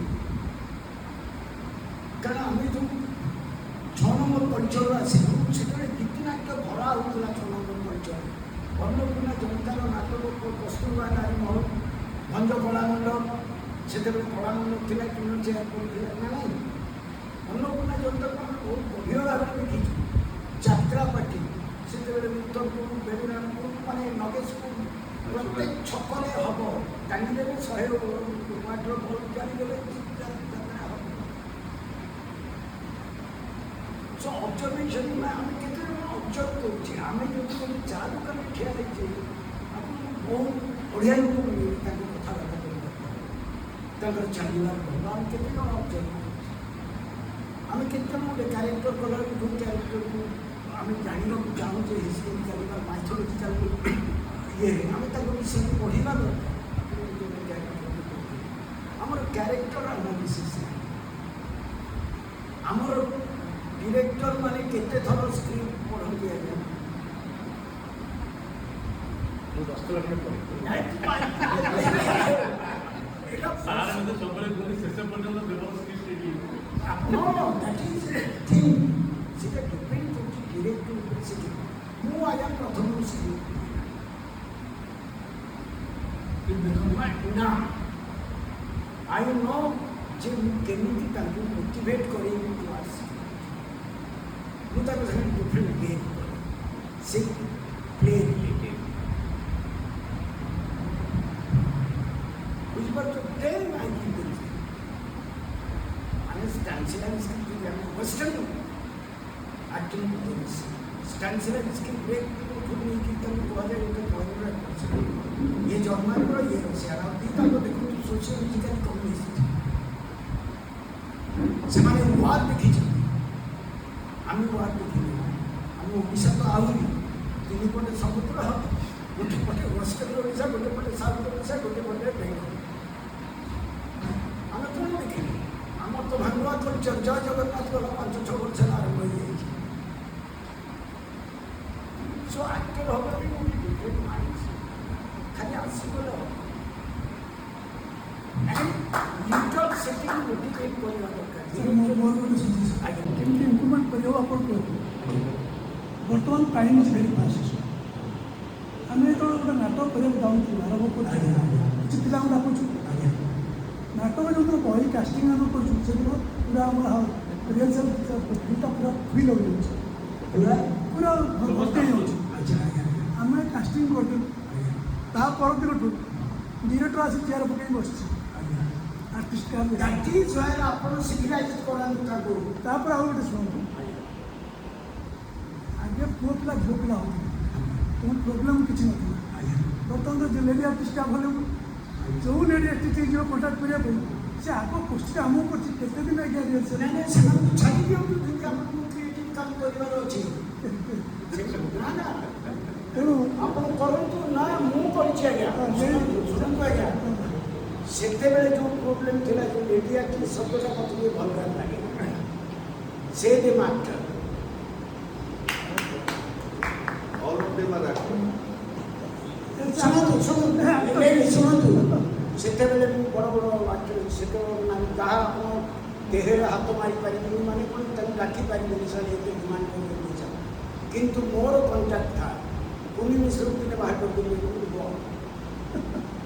ନାଇଁ ନାଇଁ ମୁଁ ସେଇ କଥା ମୋ କାମଟା ନାଇଁ ନା ମୁଁ ସେଇ କଥା ଆପଣଙ୍କୁ ମନେ କରୁଛି ସେଇ କଥା କହୁଛି ଆପଣ ଯେତେବେଳେ ଘର ତିଆରି କଲେ ରାଜମିସ୍ତ୍ରୀ ଯେତେବେଳେ ଖେଳିବ ଆପଣ ତାକୁ ବାହାର କରିଦେବେ ନା ନାଇଁ ନା ମୁଁ ଆପଣଙ୍କୁ ସେଇ କଥା କହୁଛି ଯେତେବେଳେ ଅପରେସନ୍ ଘରା ଘରା ଆମେ ଗୋଟେ ପ୍ଲେ କରୁଥିଲୁ ଆପଣ ଥିଲେ ଡିରେକ୍ଟ କରୁ ଆଜ୍ଞା ନାଟକ ଆଉ ପରିବାର ଅଛି 6-7 ଦିନ ଆପଣ କ'ଣ କହିଲେ ଦେଖିଲେ କିଛି ପିଲା ଇରେଗୁଲାର ଆସୁନାହାନ୍ତି ଆପଣ କହିଲେ ମୁଁ ଡିରେକ୍ସନ୍ ଦେବି ହଁ ସେଟା ଆପଣ ଛାଡ଼ିକି ପଳେଇଲେ ଯିବେନି ଆସିଲେନି କିନ୍ତୁ ଆମେ ଫର୍ଚୁନେଟ୍ ପୁଣି ଆମ ନାଟକ ଦିନ ଆପଣ ଆସି ପହଞ୍ଚିଲେ ତେଣୁ ସେଇଭଳି ଆଜିକାଲି ଯଦି ଆମେ ସେଇଥିପାଇଁ ତ କମ୍ କାମ କରେ କାରଣ ମୋ କର୍ମଟାକୁ ମୁଁ କେବେ ବଦନାମ ହବ ତେଣୁ ବର୍ତ୍ତମାନ କ'ଣ କରାଯାଇପାରିବ ଏଇ ଯେଉଁ ସେଇଟା ଆଉ କେହି କହିନି ତାର କୌଣସି ଡାକ୍ତର ନାହିଁ ଆପଣ ହାଉ ୟୁ ହ୍ୟାଣ୍ଡେଲ୍ ଆପଣ ପଚାରନ୍ତୁ ଧର ଗୋଟେ ଝିଅ ବହୁତ ପପୁଲାର ସେ ମଝିରେ ଭଲ ମୋ ସାଙ୍ଗରେ ଆକ୍ଟିଂ କଲେ 2 ଦିନ ପରେ ମୁଁ ତ କହିଲି ଦୁଇ ଥର ଦେଖେଇଦେଲି ମାନେ ସେ ହଠାତ୍ ଲେଟ୍ ଆସିଲା ଦିନ ମୁଁ ତାକୁ ବାହାରେ ବସେଇ ରିହର୍ସାଲ୍ ଚାଲିଛି ତା ୟୁନିଟ୍ ଛାଡ଼ିକି ମୁଁ ସେଠୁ ସିଏ ଆସିଲା ଭିତରକୁ ମୁଁ କହିଲି କାହିଁକି ମୁଁ ସେ କଥା ସାରିଲି ମୋ ପାଖରେ ଆମ ପାଖରେ ସେଗୁଡ଼ା ଚଳିବ ବିକଜ ନାଟକ ହେଉଛି ଆମର ମୂଳ କର୍ମ ଆପଣଙ୍କର ଆମିଷାନି ଦ୍ୟାଟ୍ ଇଜ୍ ବାସ୍ତବ ମସିହାରେ ଆପଣ ଏନର୍ଜି ସାରିକି ଓଡ଼ିଶା ଆସିଲେ ଏକା ଅଛି ବାହାରେ କାମ କଲି ମୁଁ ଏନଏସ୍ଡି ପରେ 3 ବର୍ଷ କାମ କଲି ପାଖାପାଖି 50 ବର୍ଷ ହେଇଗଲା ଆପଣ ଓଡ଼ିଶା ଆସିଲା ଆପଣଙ୍କ ସହିତ ଗୋଟେ ଛୋଟିଆ ଅଭିନେତା ଥିଲା କେନ୍ଦ୍ରାପଡ଼ା ଥରେ ଆମେ ଯାଇଥିଲୁ ଗୋଟେ ୱାର୍କସପ୍ରେ କେନ୍ଦ୍ରାପଡ଼ା କଲେଜରେ ଅଭିନେତା ରାଉତରେ ଟିଲୁ ଭାଇ ଆପଣ ଯାଇଥିଲେ ସେ ଭିନ୍ନ କଥା କିନ୍ତୁ ଆପଣ ଆଜି ଆପଣଙ୍କର ବକ୍ତବ୍ୟ ଦେଲା ବେଳେ ପ୍ରଥମେ ଗୋଟେ ବଢ଼ିଆ କଥା କହିଥିଲେ ମୁଁ ସେଇଠି ଅଟକିଥିଲି ସେତେବେଳେ ଯେ ବର୍ତ୍ତମାନ ସ୍କ୍ରିପ୍ଟ କାହିଁ ରଞ୍ଜିତ ମିଶ୍ର ବିଜୟ ମିଶ୍ର ବା ରଞ୍ଜିତ ପଟ୍ଟନାୟକ ଚାଲିଗଲା ପରେ ଆମେ ଯେତେବେଳେ ଆସିଲୁ ମୁଁ କାମ ଭିତରେ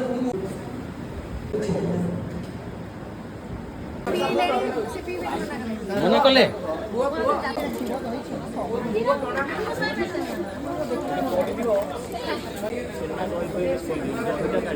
ଆମ ନାଟକ ତାଙ୍କ ନାଟକ ପକାନ୍ତୁ ଆମେ କେଉଁଠି ଅଛନ୍ତି ଆପଣ ଜାଣିବେ ଇଭେନ୍ ପୂର୍ଣ୍ଣପୁରୁଷ ଭଳି ଆସେ ଜାଣିନି ଆପଣ ନାଇଁ ସେମିତି ସ୍କ୍ରିପ୍ଟ ଗୋଟେ ଦେଖେଇଲି କିଏ ରାଇଟର ଆପଣଙ୍କର ରମେଶ ପାଣିଗ୍ରାହୀ ଲେଖୁଛନ୍ତି ଗୁଣ୍ଡା ଯେତେବେଳେ ଅଧେ ଅଧୁରେ ଲେଖା ହେଇସାରିଛି ଅନ୍ଧାୟୁର ଲେଖା ହେଇସାରିଛି ମହେଶ ସେନଗୁଞ୍ଜୁଆର ନାଗପୁର ୟୁନିଭର୍ସିଟିର ପ୍ରଫେସର ପୁଲିସ ପ୍ରଫେସର ଦେଖନ୍ତୁ ମରାଠୀରେ ସବୁ ଲେଖିଛନ୍ତି ଆପଣ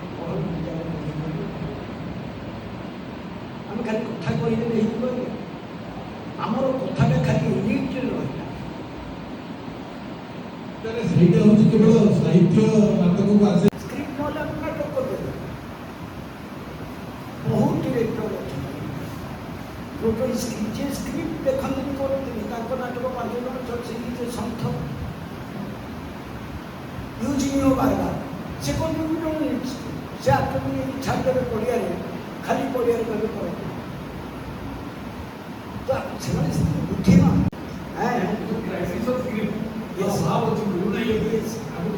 କହୁନାହାନ୍ତି ଭିତ୍ତିନାଟ୍ୟ ଷ୍ଟାଇଲ ଯଦି ନାଟକ ଲେଖା ହେଇକି ପଢ଼ିକି ସେ ଆଣିଲା ଅନ୍ଧାଇ ଧର୍ମ ତାହେଲେ ଆମେ ଦେଖନ୍ତୁ ମାଇଥୋଲୋଜିକାଲ ସବୁ ଏଠି ବହୁତ ରାଇଟର କରିବେ କ୍ଲିୟର ତମେ ଟିକେ କଷ୍ଟମ ପାଇଁ ଟିକେ ପଢ଼ ତାଙ୍କର ଷ୍ଟ୍ରକ୍ଚରଟାକୁ ବୁଝ ଆଣ୍ଡ ରିରାଇଟ୍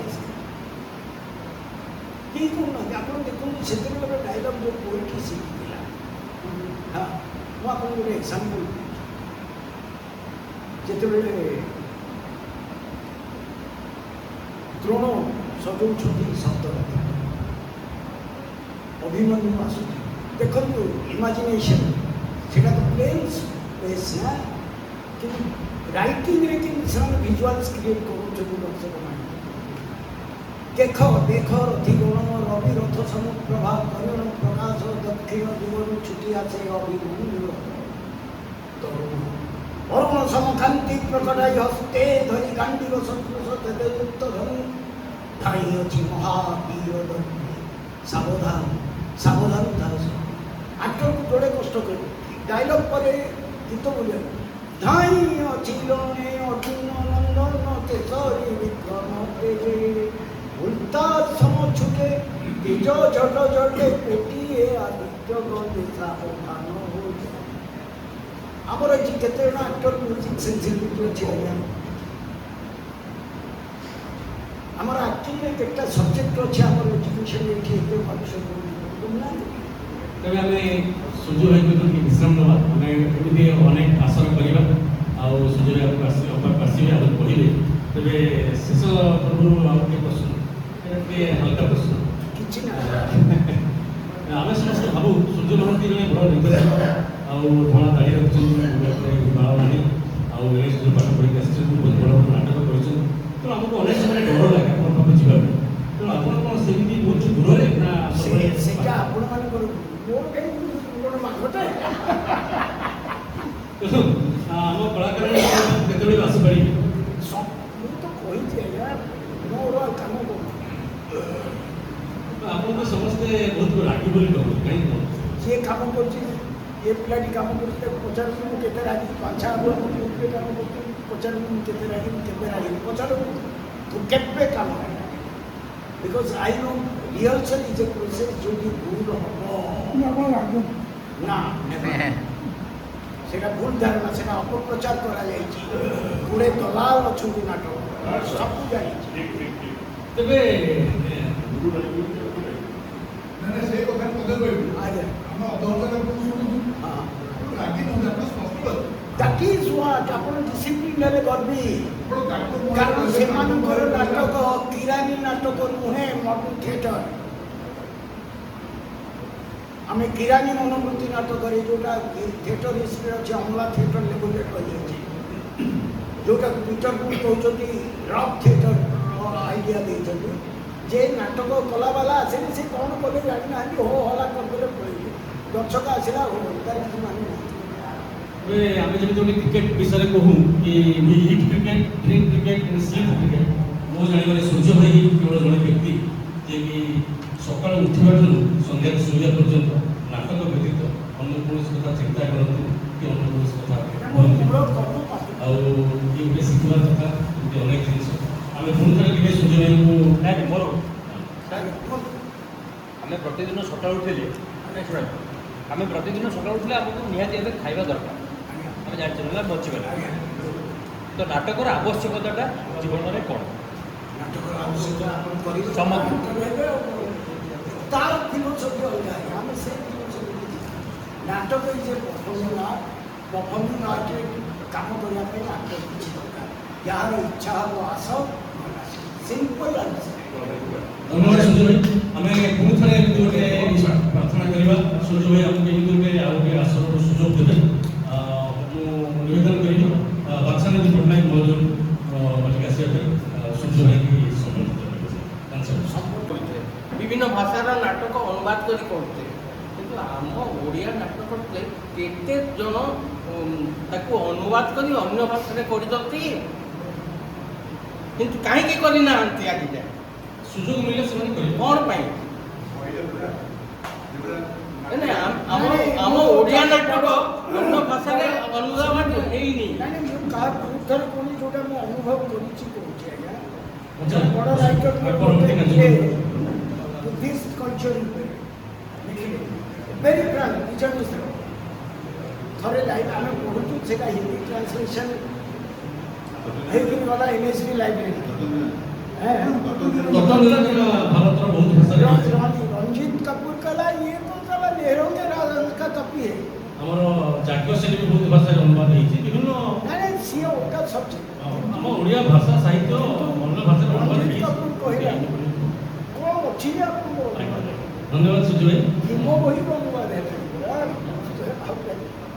ହଉ ସୁଯୋଗ ସେଇଠି ବସନ୍ତୁ। ସମସ୍ତଙ୍କୁ ସ୍ୱାଗତ ଏବଂ ଶୁଭେଚ୍ଛା।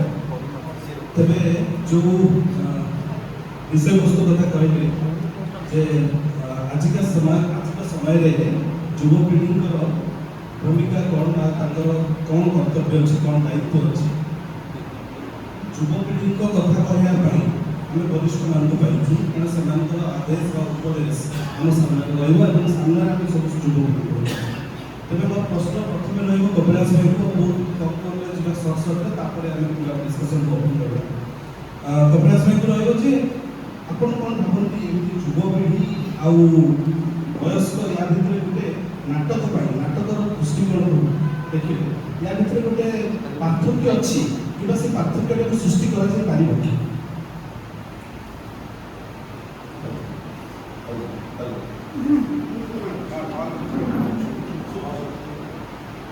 ପାର୍ଥକ୍ୟ ହେଉଛି ଯୁବପିଢ଼ିର ପିଢ଼ିର ବୟସ କମ୍ ଆଉ ଆମର ବୟସ ଅଧିକା, ସେଇଟା ସ୍ପଷ୍ଟ କଥା।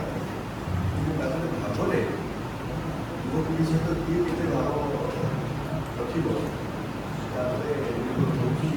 ତେବେ ତେବେ ମୁଁ ଟିକେ ସୂର୍ଯ୍ୟଭାଇ ପ୍ରଶ୍ନଟା ପରେ ଆମେ ଯାହା ତାପରେ କଥା ହେବାର ସବୁ ହେଲା ତେଣୁ ସେ ଆଶଙ୍କା ଅଛି ତାହେଲେ ସେ କଥାବାର୍ତ୍ତା କେତେ ହେବ। ତା ଛଡ଼ା ଯେମିତି ମୁଁ ନଈବଢ଼ି ବିଷୟରେ ରଚନା ପ୍ରାକ୍ଟିସ୍ କରିକି ଆସିଛି, ଗାଈ ବିଷୟରେ ରଚନା କରୁଛି ବା ଗାଈ ବିଷୟରେ ପ୍ରାକ୍ଟିସ୍ କରିକି ଆସିଛି, ନଈବଢ଼ି ବିଷୟରେ ସମସ୍ତେ ଯୁବପିଢ଼ି ଜାଣିପାରିବେ। ତ ସେଗୁଡ଼ା ମୁଁ ବିଷୟରେ ଗୋଟେ କ'ଣ କହିବି କେବଳ ଟିକେ ଯାହା ପ୍ରଶ୍ନ ମୋତେ ଭଲ ଲାଗିଲା ଯେ ଯୁବପିଢ଼ି ରମାକାନ୍ତ ରଥଙ୍କର ଶ୍ରୀରଥ ଗୋଟେ କବିତା ପାଠ କଲେ କ'ଣ ସେ କବିତା ନା କିଏ ପଢ଼ିଲେ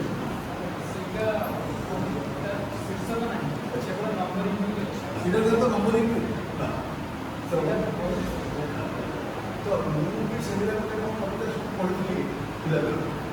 ଯେହେତୁ ମୋର ଯେହେତୁ ମନେ ଅଛି ଯେତେବେଳେ ଏଠି ବଡ଼ ବଡ଼ କବି ଆସୁଛନ୍ତି ତାଙ୍କ ଆଗରେ ମୁଁ ସେ ପୁସ୍ତକଟା କରିବା କଥା ନୁହଁ, ତଥାପି ମୁଁ ଲୋକ ସମ୍ପୂର୍ଣ୍ଣ କରିପାରୁଛି କବିତା ଗୋଟେ ଏ କବିତାରେ ନାଟକୀୟତା ଅଛି ଆଉ ଏ କବିତାରେ ଭୋଇ ଅଛି ହେଲା। ସେମିତି ବାଳକୁ ଝିଙ୍କିଲେ ଓ କାନ୍ଥରେ ପଚାରିଲେ ବାରମ୍ବାର ପଚାରିଲେ ଠିକ୍ ଠିକ୍ ମାନିଲେ କାଲି ରାତି ଫିଲ୍ମ ବେଶ କିଛି ସମୟ ଓଠରେ ରାନ୍ଧୁଛି ବି ସନ୍ଧି ଭାବିଲି ହେ ବିଧାତା କି ସ୍ୱାମୀ ବ୍ୟତୀତ କପାଳରେ କେବଳ ଅବିଶ୍ୱସ୍ତତାର ପ୍ରମାଣ ଘଟୁଛି ମୋ ସ୍ୱାମୀ କେତେ ନମ୍ବର କବିତାକୁ କହିପାରିବି ମନେ ଅଛି। ଏଭଳି କିଛି କିଛି କବିତା ମୋର ମନେ ଅଛି, କିନ୍ତୁ ଯେହେତୁ ରମାକାନ୍ତ କଥା ଏଇ ସନ୍ଧ୍ୟାରେ ବସି ଆସିଛନ୍ତି ଏଠି ତେଣୁ ନାଟକୀୟତା ବି ଅଛି, ଭାବ ବି ଅଛି ଆଉ କଣ୍ଟେକ୍ସଚୁଆଲ କରିପାରେ ଯୁବପିଢ଼ି ଯାହା କହିବା କଥା ମୁଁ କହିଲି ତମେ ସେଇ କୋଶ୍ଚିନ୍ ହିଁ ମେନ୍ କୋଶ୍ଚିନ୍ ସେଇଆ, କିନ୍ତୁ ତାର ଟିକେ କଣ୍ଟେକ୍ସଟ ଅଲଗା ଯେ ଯଦି ଯେଉଁ କଥା କପିଳାସ ଭାଇ କହିଲେ କେବଳ ସେମାନେ ଯୁବେ ଏଇଟା କେବଳ ମାନଦଣ୍ଡ ରହିପାରିବ କି ବୟସ୍କ ଯୁବପିଢ଼ି ଭିତରେ? ମୁଁ ଯଦି ଆପଣ ନାଇଁ କହୁଛନ୍ତି ତାହେଲେ କେଉଁ ମାନଦଣ୍ଡକୁ ନେଲେ ତ ଏବେ ବି ଭାବୁଛି ମୁଁ ଯୁବକ, ତେଣୁ ସେମାନେ ଯୁବକ ମୁଁ ବି ଯୁବକ ଆଉ ତାର ତ କେବେ ଯେହେତୁ ଆମେ ଏବେ ବି ସୂର୍ଯ୍ୟ ଭାଇ ଯୁବକ, ଏବେ ବି ସୂର୍ଯ୍ୟ ଭାଇ ଯୁବକ, ମୁଁ ମୋ ସେ ଯେଉଁଭଳି କାମ କରୁଛି ସୃଜନାତ୍ମକ କାମରେ ସେ ତାର ତ ଉପଲବ୍ଧି କରିପାରୁଛି।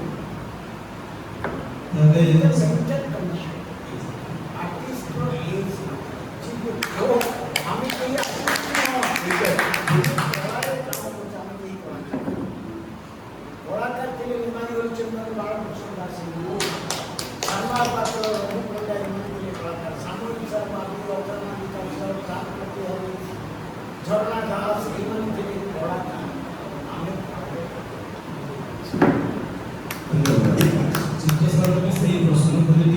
କଥାଟା ଅଲଗା ଯେ ଯଦି ଆପଣ ପ୍ରଶାସନିକ ଉତ୍ତର ସହିତ ସହମତ ଯଦି ସହମତ ତାହେଲେ ଯଦି ଆପଣ ବି ନିଜକୁ ଯୁବକ ବୋଲି ଭାବୁଛନ୍ତି ଆପଣଙ୍କର ଦାୟିତ୍ୱ କ'ଣ ବା ଭୂମିକା କ'ଣ ବୋଲି ଆପଣ ଭାବୁଛନ୍ତି? ପ୍ରଥମତଃ ଧନ୍ୟବାଦ ଦେବି ଆଜି ଯେତିକି ଯୁବପିଢ଼ି ଏଠି ବସିଛନ୍ତି ଯେତିକି ଯୁବକ ଯୁବତୀ ବସିଛନ୍ତି କାରଣ ଆଜି ପର୍ଯ୍ୟନ୍ତ ପ୍ରାୟ କମ୍ ମିଟିଂରେ ଦେଖିଛି ଯେ ଯୁବକ ଯୁବତୀ ବସିଥିବ ମୋଷ୍ଟଲି ଆମେ ସବୁ କଷ୍ଟ ଆଉ ଆମରି ଭିତରେ ଯୁବକଙ୍କ ବିଷୟରେ କଥାବାର୍ତ୍ତା ହେଇକି ଏନିୱେ ଯେଉଁ ପ୍ରଶ୍ନ ହେଲା ଯୁବପିଢ଼ି ଆଉ ଯୁବକ ଆଉ ଆମର ଯେଉଁ ବୟସ ମୁଁ କହିବି କାରଣ ଆମର ଗୋଟେ 60 ବର୍ଷର ବୁଢ଼ା ଗୋଟେ ଏକ୍ଜାମ୍ 16 ବର୍ଷର ପିଲାଟି କରିପାରିବ କିନ୍ତୁ ଗୋଟେ 60 ବର୍ଷର ବୁଢ଼ା ଗୋଟେ 16 ବର୍ଷର ଯଦି ବି ଆଜିକାଲି ପଢ଼ୁଛନ୍ତି ସେ ଯେଉଁ ରୋଲ୍ କରୁଛନ୍ତି ସେଟା ନାଟକ ହେଉଛି ନାଟ୍ୟ କାହିଁକି ନା ଯେତେବେଳେ ଗୋଟେ 16 ବର୍ଷର ପିଲାଟେ ଆମେ ତାକୁ ହେୟାର ଡାଏ କରିକି ବା ତାକୁ ଧଳା କରିକି ମେକଅପ୍ କରିକି ଆଜିକାଲି ତ ପ୍ରୋସ୍ଥେଟିକ୍ ମେକଅପ୍ ବି ଆସିଲାଣି ତେଣୁ ସେଥିରେ ଆମେ ଯଦି ୟୁଜ୍ କରୁଛୁ ସେ ଗୋଟେ ଅବିକଳ ବୁଢ଼ା ଭଳିଆ ହେଉଛି ଏବଂ ଆମେ ଚାହିଁଲେ କଳା ଧରିକି ନାକ ବି ଭଙ୍ଗି ଦେଇପାରୁଛୁ ତ ବହୁତ ଗୁଡ଼ିଏ ଜିନିଷ ଅଛି ଟେକ୍ନୋଲୋଜି ଡେଭଲପ୍ ହେଇସାରିଛି ଯାହାଦ୍ୱାରା ଆମେ ୟଙ୍ଗକୁ ଓଲ୍ଡ କରିଦେଇପାରିବା କିନ୍ତୁ ଓଲ୍ଡକୁ ୟଙ୍ଗ କରିବା it is next two impossible ମୁଁ ମୋର ଦ୍ୱିତୀୟ ଏଠି ରହିଲା ତାହେଲେ ଆମେ କ'ଣ ସତରେ ବୁଢ଼ା ହେଇଗଲେଣି ଏକରେ ତାଙ୍କ ପାଖକୁ ଯାଉଛି ନାଇଁ ଅମିତାଭ ବଚ୍ଚନ ଏବେ ବି ଅଭିନୟ କରୁଛନ୍ତି ଆଉ ମୁଖ୍ୟ ଚରିତ୍ରରେ ଆସୁଛି ମୁଁ ହିରୋ ବୋଲି ପଢ଼ିବି କାରଣ ଆମେ ଯେତିକି ପଢ଼ୁଛୁ ମୁଁ ଏଥିପାଇଁ ବେଶୀ ସ୍ପଷ୍ଟତା ଦେବାକୁ ଚାହୁଁଛି ନାଟ୍ୟଶାସ୍ତ୍ରରେ ଗୋଟେ ପ୍ରଶ୍ନ ଆସିଥିଲା ଚରିତ୍ର ଯେଉଁଟାକି ଚରିତ୍ର କେତେ ପ୍ରକାର ନାଟ୍ୟଶାସ୍ତ୍ରରେ ହିଁ ଲେଖା ହେଇଛି ବର୍ତ୍ତମାନ ନାଟ୍ୟଶାସ୍ତ୍ରରେ ଲେଖା ହେଇଛି ଚରିତ୍ର କେତେ ପ୍ରକାର ଗୋଟେ ହିରୋ ଗୋଟେ ଯେଉଁ ଆମେ ସୋ କଲ୍ଡ ହିରୋ ବୋଲି ଯେଉଁ କହୁଛୁ ସେ କେଉଁଠି ହିରୋ ବୋଲି କହିନାହାନ୍ତି କେଉଁଠି ହିରୋଇନ୍ ବୋଲି କହିନାହାନ୍ତି କେଉଁଠି ଭିଲେନ୍ ବୋଲି କହିନାହାନ୍ତି ସେ କହୁଛନ୍ତି ଚରିତ୍ର ଧୀର ଦତ୍ତ ଚରିତ୍ର ନା ଧୀର ଲଳିତ ଚରିତ୍ର ଆଉ ଭରତମୁନିଙ୍କର ନାଟ୍ୟଶାସ୍ତ୍ରରେ ଧୀର ଦତ୍ତ ଆଉ ଧୀର ଲଳିତ ଏ ଦୁଇଟାକୁ ଆପଣ ଯଦି ଦେଖିବେ ଧୀର ଲଳିତ ଯିଏ ଅତି ସଫ୍ଟ ସ୍ତ୍ରୀ କହିଲା ଆଜ୍ଞା ପୁଅ କହିଲା ଆଜ୍ଞା ଓ ସଫ୍ଟଲି ସେ ହ୍ୟାଣ୍ଡେଲ୍ କରନ୍ତି ଧୀର ଦତ୍ତ କର୍ଣ୍ଣ ଦୁଇ ଜଣ ଯାକ ହିରୋ କିନ୍ତୁ ତାଙ୍କର ପ୍ରେଜେଣ୍ଟେସନ୍ ପରଫର୍ମାନ୍ସ ଯେଉଁ ପ୍ରେଜେଣ୍ଟେସନ୍ ପ୍ରୋଜେକ୍ସନ୍ର ଯେଉଁ we that is totally different than the others. ତେଣୁ ଯେତେବେଳେ ମୁଁ ଆମର ଯୁବଗୋଷ୍ଠୀ କଥା କହିବି ଯୁବଗୋଷ୍ଠୀ ଆର୍ ମୋର୍ କ'ଣ କହନ୍ତି ତାଙ୍କ ହରାଇଜନ୍ ବହୁତ ବଡ଼ ସେମାନେ ବହୁତ କିଛି କରିପାରିବେ ଆମେ ଲିମିଟ୍ କାମ କରିପାରିବୁ ବର୍ତ୍ତମାନ ପରଫର୍ମାନ୍ସରେ ମୁଁ ଯଦି ଯାଇକି ହାଫ୍ ପ୍ୟାଣ୍ଟ ପିନ୍ଧିକି ରାକେଟ୍ ଧରିକି ଖେଳିବି କଲେଜରେ ପାଠ ପଢ଼ିବି ଲୋକ ଆକ୍ସେପ୍ଟ କରିବେନି ମୋତେ ଗୋଟେ IABA ପଢ଼ିଥିବା ଷ୍ଟୁଡେଣ୍ଟ ହିସାବରେ ମୋତେ ଗ୍ରହଣ କରିବେନି ତେଣୁ ସେକେଣ୍ଡ ପଏଣ୍ଟ ଅଛି ଯୁବପିଢ଼ିକୁ ବି ଆମର କ'ଣ କରିବା ଉଚିତ ୟେସ୍ ମୁଁ ସୂର୍ଯ୍ୟ ଭାଇଙ୍କ ସାଙ୍ଗରେ ଗୋଟେ ସାଙ୍ଗ ମାନେ କଥା ମୋତେ ଭଲ ଲାଗୁଥିଲା ମୁଁ ଏଇଥିପାଇଁ କହୁଛି ଯେତେବେଳେ ଦିଲ୍ଲୀରେ ମୁଁ ନାଟକ କରୁଛି ପ୍ରଥମତଃ ମୁଁ 2015 ପରେ ନାଟକ କ୍ଷେତ୍ରରେ ପୁଣି ପ୍ରବେଶ କରୁଛି ଯଦି ଛୁଆଟି ନାଟକ ଅଛି ଆଉ ସେଇ NSTରେ ହିଁ ମୋର କ୍ୟାରିୟର ଷ୍ଟାର୍ଟ କରିଥିଲି ଯେବେ ମୁଁ NST ନାହିଁ ଯାହା ଯାହା ନାଁ ନେଲେ ସେଠି କିଛି ଲୋକଙ୍କୁ ଦେଖିଛି କିଛି ଲୋକଙ୍କୁ ଦେଖିଛି ଆଉ କିନ୍ତୁ ସେମାନଙ୍କ ସାଙ୍ଗରେ କାମ କରୁଛି ଏବେ ବି ସାଉଥରେ ଆସିଲେ କଥାବାର୍ତ୍ତା କରୁ ତାପରେ ଅଲ୍ କରିକି ଆସିଲେ କିଏ ବି ଆସିଲେ ସେମାନେ ଲୋକଙ୍କ ମୋର ଇଣ୍ଟରାକ୍ସନ୍ ଆମେ ଆଜି ପର୍ଯ୍ୟନ୍ତ ଯେମିତି ଦେବଦତ୍ତ କହୁଛନ୍ତି କଳାକାର ତିଆରି କରୁଛନ୍ତି ଆମେ ଗୁରୁ କେତେଟା ତିଆରି କରୁଛନ୍ତି ଆମେ ନିଜେ କେତେ ସ୍କୋପ୍ ଦେଇଛନ୍ତି ପିଲାଙ୍କୁ କି ତମେମାନେ କର ସୁଯୋଗ କଲେ ମୁଁ କାହିଁକି କହିବି ଯେ ତୋ 3 ପାଦ ଚାଲିକି ଯିବ ହାତ ଉଠେଇବୁ ଡାହାଣକୁ ଚାହିଁବ ମୁହଁ କଥା ତାକୁ ସେଇଭଳିଆ ଟ୍ରେନ୍ କର ତାକି ସେ ଚରିତ୍ରକୁ ଯେଉଁ ଧୀର ଲଳିତ ଯାତ୍ରା ପ୍ରଥମେ ସେ ଚରିତ୍ରଟାକୁ କେତେ ପ୍ରକାର ଚରିତ୍ର ହେଇପାରିବ ଗୋଟେ ଲୋକର କେତେ ପ୍ରକାର ଅଭିନୟ ଆସିପାରିବ ଅବଜର୍ଭେସନ୍ ଇମାଜିନେସନ୍ ଯେଉଁ ଆମେ କଥାବାର୍ତ୍ତା ହେଉଛନ୍ତି କାହିଁ ଅବଜର୍ଭେସନ୍ କାହିଁ ଇମାଜିନେସନ୍ କହିବୁ ୱାର୍କସପ୍ କରୁଛୁ ୱାର୍କସପ୍ ଆମେ କ'ଣ କରିବୁ ପ୍ରାୟ 5ଟା ଜିନିଷ ଅବଜର୍ଭେସନ୍ ଇମାଜିନେସନ୍ ଅଙ୍କ ଶଙ୍କ ସବୁ କରିଦେବୁ କିନ୍ତୁ ଏକ୍ଜାକ୍ଟ ଅବଜର୍ଭେସନ୍ କ'ଣ ହୁଏ କେମିତି କରାଯାଏ ଗୋଟେ NSTର जो 12 घंटा 15 घंटा कहले ମୁଁ ଦେଖିଛି ସେଇଟା ସେ ପଡ଼ିଆ ଭିତରେ ସମ୍ମୁଖ ସାମ୍ନାରେ ବୁଲୁଥିବେ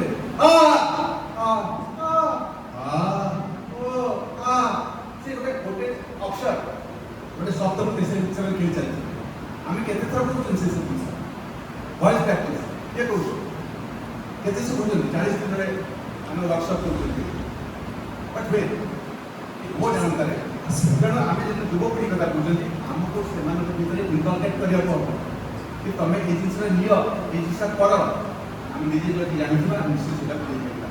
ତେଣୁ ପ୍ରଥମେ ଆମକୁ ଯେଉଁ ଶୃଙ୍ଖଳ ଦେବା ପାଇଁ କହିଛନ୍ତି ସେ ଶୃଙ୍ଖଳିତ ହେଲେ ଆମେ ନିଜେ କେତେଟା ବହି ପଢ଼ୁଛନ୍ତି କେତେ ପ୍ରକାର ଆମେ ନିଜକୁ ନିଜେ ଟ୍ରେନ୍ କରୁଛନ୍ତି କେତେ ଆଡପ୍ଟ କରୁଛନ୍ତି ଯେମିତି ପ୍ରତିଭାହିତ ପଳେଇଗଲେ ତାହେଲେ ତା କରୁଥାନ୍ତି ନିଶ୍ଚୟ ଆମେ ଶିଖିବାକୁ ଚେଷ୍ଟା କରୁନାହାନ୍ତି ଆମେ କ'ଣ ଜାଣିଛନ୍ତି କହିବାକୁ ଚେଷ୍ଟା କରୁ ଆମେ ଶୁଣୁନାହାନ୍ତି ଆମେ କହିବା ଧନ୍ୟବାଦ ସମୟ ଦେବାରୁ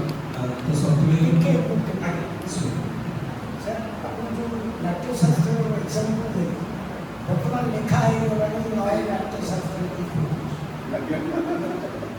ମୂଳ ରସ କେତେଟା ଆମେ ନବରସ ହେଉଛି ନାଟ୍ୟଶାସ୍ତ୍ରରେ କେତେଟା ରସମୂଳ ରସ ଆଠଟି ତାକୁ ଏକ୍ସପାଣ୍ଡ କରି ତାପରେ ଭକ୍ତି ରସ ବା ବାତ୍ସଲ୍ୟ ରସ ନେଲା ବର୍ତ୍ତମାନ 16ଟା ରସ ଚରିତ୍ର କରୁଛନ୍ତି ଆମର ଆଧ୍ୟାତ୍ମିକ ସାହିତ୍ୟର ଅଛି ତନ ମନ ପ୍ରାଣ ବଡି ମାଇଣ୍ଡ ଆଣ୍ଡ ଭଏସ୍ ଆଉ ଏବାଉଟ୍ ଏଜ୍ ନାଟକ ହେଉଛି ବ୍ୟକ୍ତି କହ୍ନାଲାଙ୍କର ସ୍ତ୍ରୀ ସାବିତ୍ରୀ ଦେବୀ ଶୁଣନ୍ତୁ ବର୍ତ୍ତମାନ ସେ ବେଡ୍ ଟିକେ ଟିକେ କାମ କରୁଛନ୍ତି ମୁଁ ତାକୁ ହିତେଇ ମାନା ଏନ୍ଏସ୍ଡି ପରେ 3 ବର୍ଷ କଲି ତାକୁ ଏନ୍ଏସ୍ଡି ପରେ ସିଏ ଡାକ୍ତର ଗୋଟେ ପ୍ଲେ ଅଛି ଆଜ୍ଞା 12 ବର୍ଷର ପିଲା ତାକୁ ସେତେବେଳେ 62 ବର୍ଷ 12 ବର୍ଷର ପିଲା 12 ବର୍ଷର ଥିଏଟର ଇଜ୍ ମେକ୍ ବିଗିନ୍ ନାଟ୍ୟଶାସ୍ତ୍ରକୁ ଧରିଲେ ଆପଣ ନାଟକ କରିପାରିବେ କାହିଁକି ସେଇଟା ଗୋଟେ ମୂଳ ତା ଭିତରୁ ଡାଳପତ୍ର ଶାଖା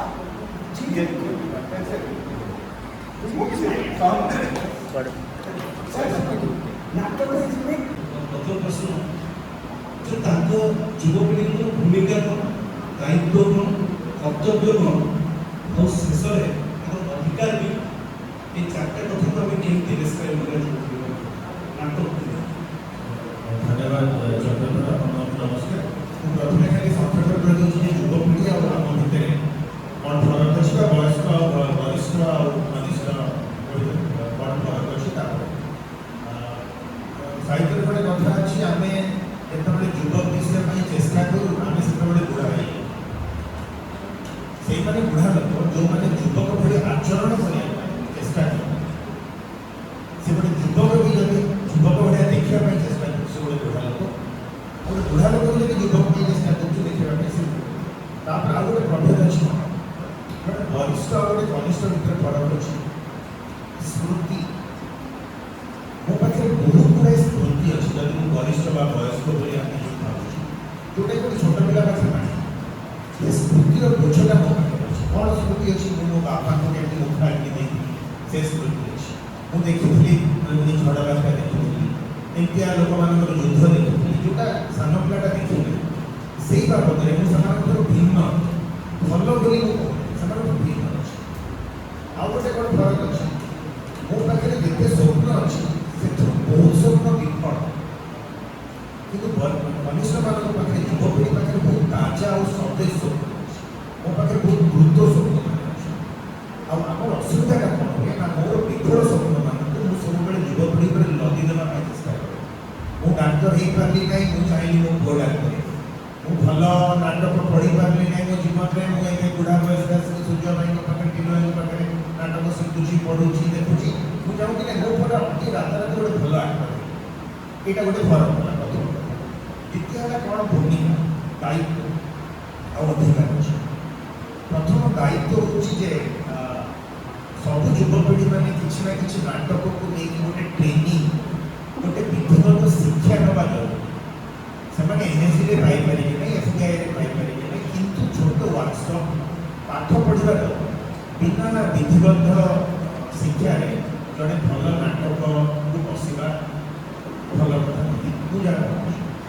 ଦ୍ୱିତୀୟରେ ଯେଉଁଟା ସୁଯୋଗ କହିଥିଲି ଇଣ୍ଡିଭିଜୁଆଲ୍ ଆଉ ଗ୍ରୁପ୍ ଇଫେକ୍ଟ ଆମ ଭିତରେ ସେଇ ମାନସିକତା ରହିବା ଦରକାର ଯେ ମୁଁ ସିଙ୍ଗୁଲାର ହେଲେ ବି ମୁଁ ପ୍ଲୁରାଲରେ କାମ କରିବାକୁ ପଡ଼ିବ ଅନ୍ୟମାନଙ୍କୁ ମୋତେ ମୋ ଜୀବନରେ ସାମିଲ କରିବାକୁ ପଡ଼ିବ ଲେଟ୍ ମି ବି ଇନକ୍ଲୁସିଭ୍ ମୋର ଇନକ୍ଲୁସିଭ୍ ହେବାକୁ ପଡ଼ିବ, ଯେଉଁଟାକି ସାଧାରଣତଃ ଯୁବପିଢ଼ି ଭିତରେ କମିଯାଇଛି। କେମିତି କମିଯାଇଛି ମୁଁ ଆପଣମାନଙ୍କୁ ଦୋଷ ଦେଉନି। ଆଗରୁ ଆମେ ଗୋଟିଏ ଖେଳନାରେ 3 ଭାଇ ଭଉଣୀ ଖେଳିଥିଲୁ, ଏବେ ସବୁ ପିଲାର ଗୋଟେ ଗୋଟେ ଖେଳନା ଦରକାର, ସବୁ ପିଲାର ଗୋଟେ ଗୋଟେ କ୍ଲାସ୍ ଦରକାର, ସବୁ ପିଲାର ଗୋଟେ ଗୋଟେ ଗାମୁଛା ଦରକାର। ସେ ଇନକ୍ଲୁସିଭନେସଟା ଯୁବପିଢ଼ି ଭିତରେ ଆସିବା ଦରକାର। ତାପରେ ଅଛି ପଢ଼ିବା, ଯେଉଁଟାକି ଆଗରୁ କହିସାରିଲେଣି, ପଢ଼ିବା ଶୁଣିବା ଆମର ସମସ୍ତଙ୍କର କମିଯାଇଛି, ଯୁବ ହଉ ବୟସ୍କ ହଉ। ସେଇଥିପାଇଁ ଛୋଟବେଳେ ସାର୍ ଆମକୁ ରାଗିଲେ ଆମର କାନ ମୋଡ଼ି ଦିଅନ୍ତି, କାହିଁକି ନାକ ଆଖି ତ ଫୁଟେଇ ଦିଅନ୍ତି, କାନ ଏଇଥିପାଇଁ ମୋଡ଼ି ଦିଅନ୍ତି ଯେ ତୁ ମୋ କଥା ଶୁଣୁନା। I am interested in only organ in hand. ଏଇ ଅର୍ଗାନ୍ରେ ମୋର ସବୁଠୁ ବେଶୀ ବୁଝି ମୋର କାନ, ମୋତେ କାନଟି ଦିଏ। ତେଣୁ ସବୁବେଳେ ଜଣେ ନିର୍ଦ୍ଦେଶକ ତାର ଆକ୍ଟରମାନଙ୍କ ଠାରୁ ତା କାନଟି ଅଧିକ ଆସେ। ତୁ ମୋ କଥା ଶୁଣ, ମୁଁ କ'ଣ କହୁଛି ଶୁଣ, ମୋର ଭୁଲ ବାଛ, ତମ ଭୁଲ କୁହ, ଏସବୁ ଜିନିଷ। ଆଉ ଅଧିକାର ତ ଆମର ବହୁତ କଥା ଅଛି, ଆଉ ଆମେ ସବୁବେଳେ ଅଧିକାର ବାବଦରେ ସଚେତନ, ଆମର କର୍ତ୍ତବ୍ୟ ବାବଦରେ କମ୍ ସଚେତନ ସମସ୍ତେ। ତେଣୁ ଅଧିକାର କଥା ମୁଁ କହିଲେ ଛୋଟବେଳେ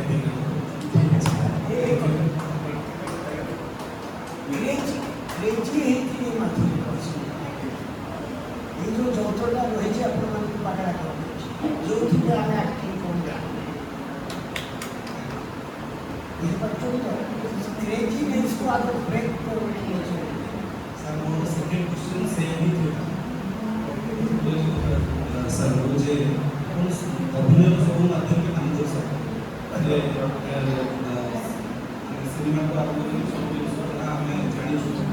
ତ ଆପଣ ଏବେ କହନ୍ତୁ, ଯୁବପିଢ଼ି ଯାହାକୁ ଆମେ କହୁଛୁ ବର୍ତ୍ତମାନ ପାଇଁ ଯେ ସେ ଆସିବ ନାଟକ କରିବ, ଯେଉଁଥିରେ ସେ କେବଳ ବସିପାରିବ ନାହିଁ ବୋଲି ଗୋଟେ ବର୍ତ୍ତମାନ ସାଧାରଣ ଧାରଣା ହେଇଛି, ସାଧାରଣ ଧାରଣା ଆପଣ ଜାଣିଛନ୍ତି। ନାଟକକୁ ଆସିକି ଗୋଟେ ଦିନରେ 10 ଘଣ୍ଟା ପରିଶ୍ରମ କରିବା, ଦୀର୍ଘ ମାସ ଧରିକି ବା 2 ମାସ ଧରିକି ପରିଶ୍ରମ କରିବା କେବଳ ନାଟକ ପାଇଁ, ତାକୁ ଆପଣ ଫିଜିବଲ୍ ଭାବୁଛନ୍ତି ଯୁବପିଢ଼ିଙ୍କ ପାଇଁ ଆଜିକା ସମୟରେ, ଯେଉଁ ସାଧାରଣ ଗୋଟେ ହେଇଯାଇଛି ଯେ ନାଟକକୁ ନେଇକି ଜୀବିକା କରିବ। ଯେମିତି କବିତାକୁ ଧରିକି ସେମିତି ଶତ୍ରୁକୁ ବଦଳାଇଥିବା ପ୍ରସଙ୍ଗକୁ ଯୁବପିଢ଼ି ତାଙ୍କର ଅଧିକାର ସାବ୍ୟସ୍ତ କରନ୍ତୁ, କୌଣସି ବାଧା ନାହିଁ, କୌଣସି ମନା ନାହିଁ। ସବୁ ଅଧିକାର ସାବ୍ୟସ୍ତ କରିବା ସହିତ ସେମାନେ ତାଙ୍କ ଦାୟିତ୍ୱ ବିଷୟରେ କୌଣସି ଅଧିକାର ନାହିଁ ବିନା ଦାୟିତ୍ୱ।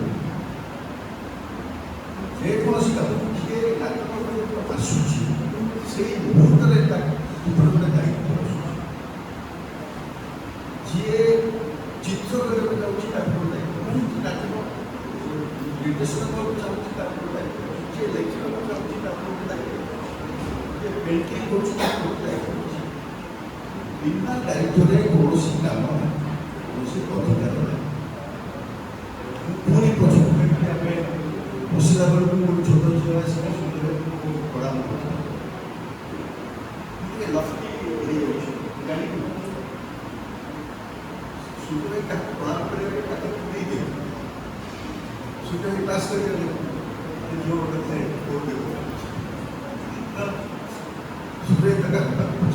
ଯଦି ପାଖରେ ତାକୁ କରୁଛୁ ନା କରୁ ତାକୁ ପରେ ପରେ ବୁଝିଲି ସେ ଆସିଲା ଡେଲି କରୁଛୁ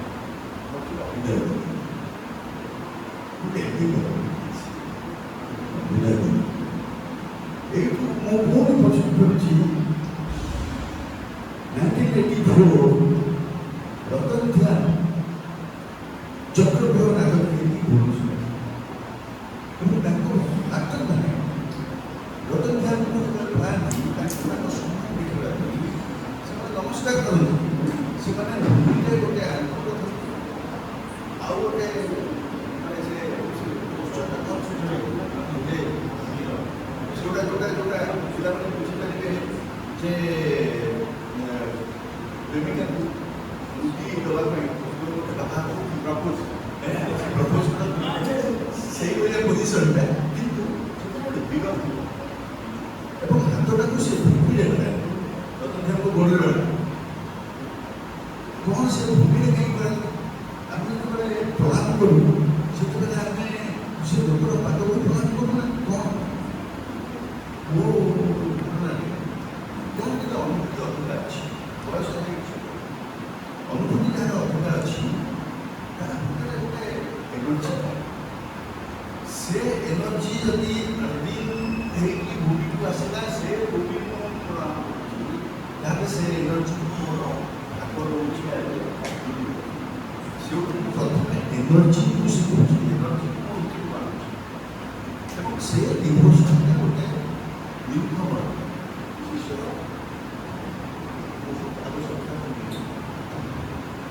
डिवोशन का ना गुरु प्रति डिवोशन भूमि प्रति डिवोशन से तो मीडिया में काम में डिवोशन से डिवोशन तो devotion is practically primary mean of new being निर्वाह सुनिश्चित तार सेठो कथाटा होछि जे कोन पारिबी एटा करबे एटा करबे मोर जिते मोर छोटा तो लेके जे जहाँ खोजे ताको कथा मिले जे खोजिबो ताको मिलिबो जे जहाँ खोजिबो ताको कथा मिलिबो तुमको जे नाटक करिया पे आसीचो नाटक खोजुचो गाइडा पे शिखिबा पे निश्चय शिखिबो ଏବଂ କୋଉଠୁ ଶିଖିବ କେମିତି ଶିଖିବ ସେ ରାସ୍ତା ହେଲା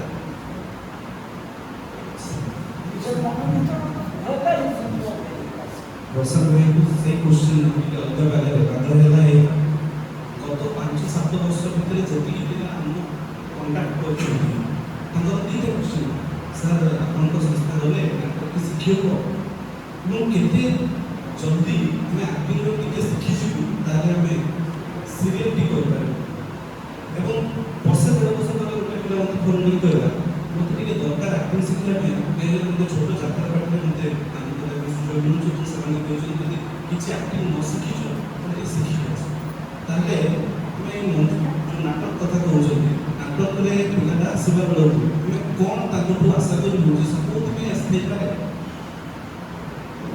ଦୁଇଟା କଥା ଯେତେବେଳେ ଅବାରବାର ପ୍ରଶ୍ନ ଆସୁଛି ମୁଁ କିଛି ଦେବି ଆଉ କିଛି ପାଇବି ନୀତିଗତ ପ୍ରକୃତି ହିସାବରେ ଯେମିତି ଆସୁଛି ଆଉ ଯେମିତି ମୁଁ ଏତିକି ସମୟ ଦେବି 10-12 ଘଣ୍ଟା ଦେବି ମୁଁ ପାଇବି କ'ଣ ସେମିତି ଚିନ୍ତାରେ ଯେ ଆସୁଛି ମୋତେ ଲାଗେ ସେ ଗୋଟେ ଭୁଲ କରୁଛି ତ ନାଟକଟା ସେୟା ନୁହେଁ ନାଟକଟା ସେୟା ନୁହେଁ ହଁ ଏଇଟା ହେଇଛି ଏବେ ମାଧ୍ୟମ କିଛି ସିରିଏଲ ଆଉ ସିନେମା ଯାତ୍ରା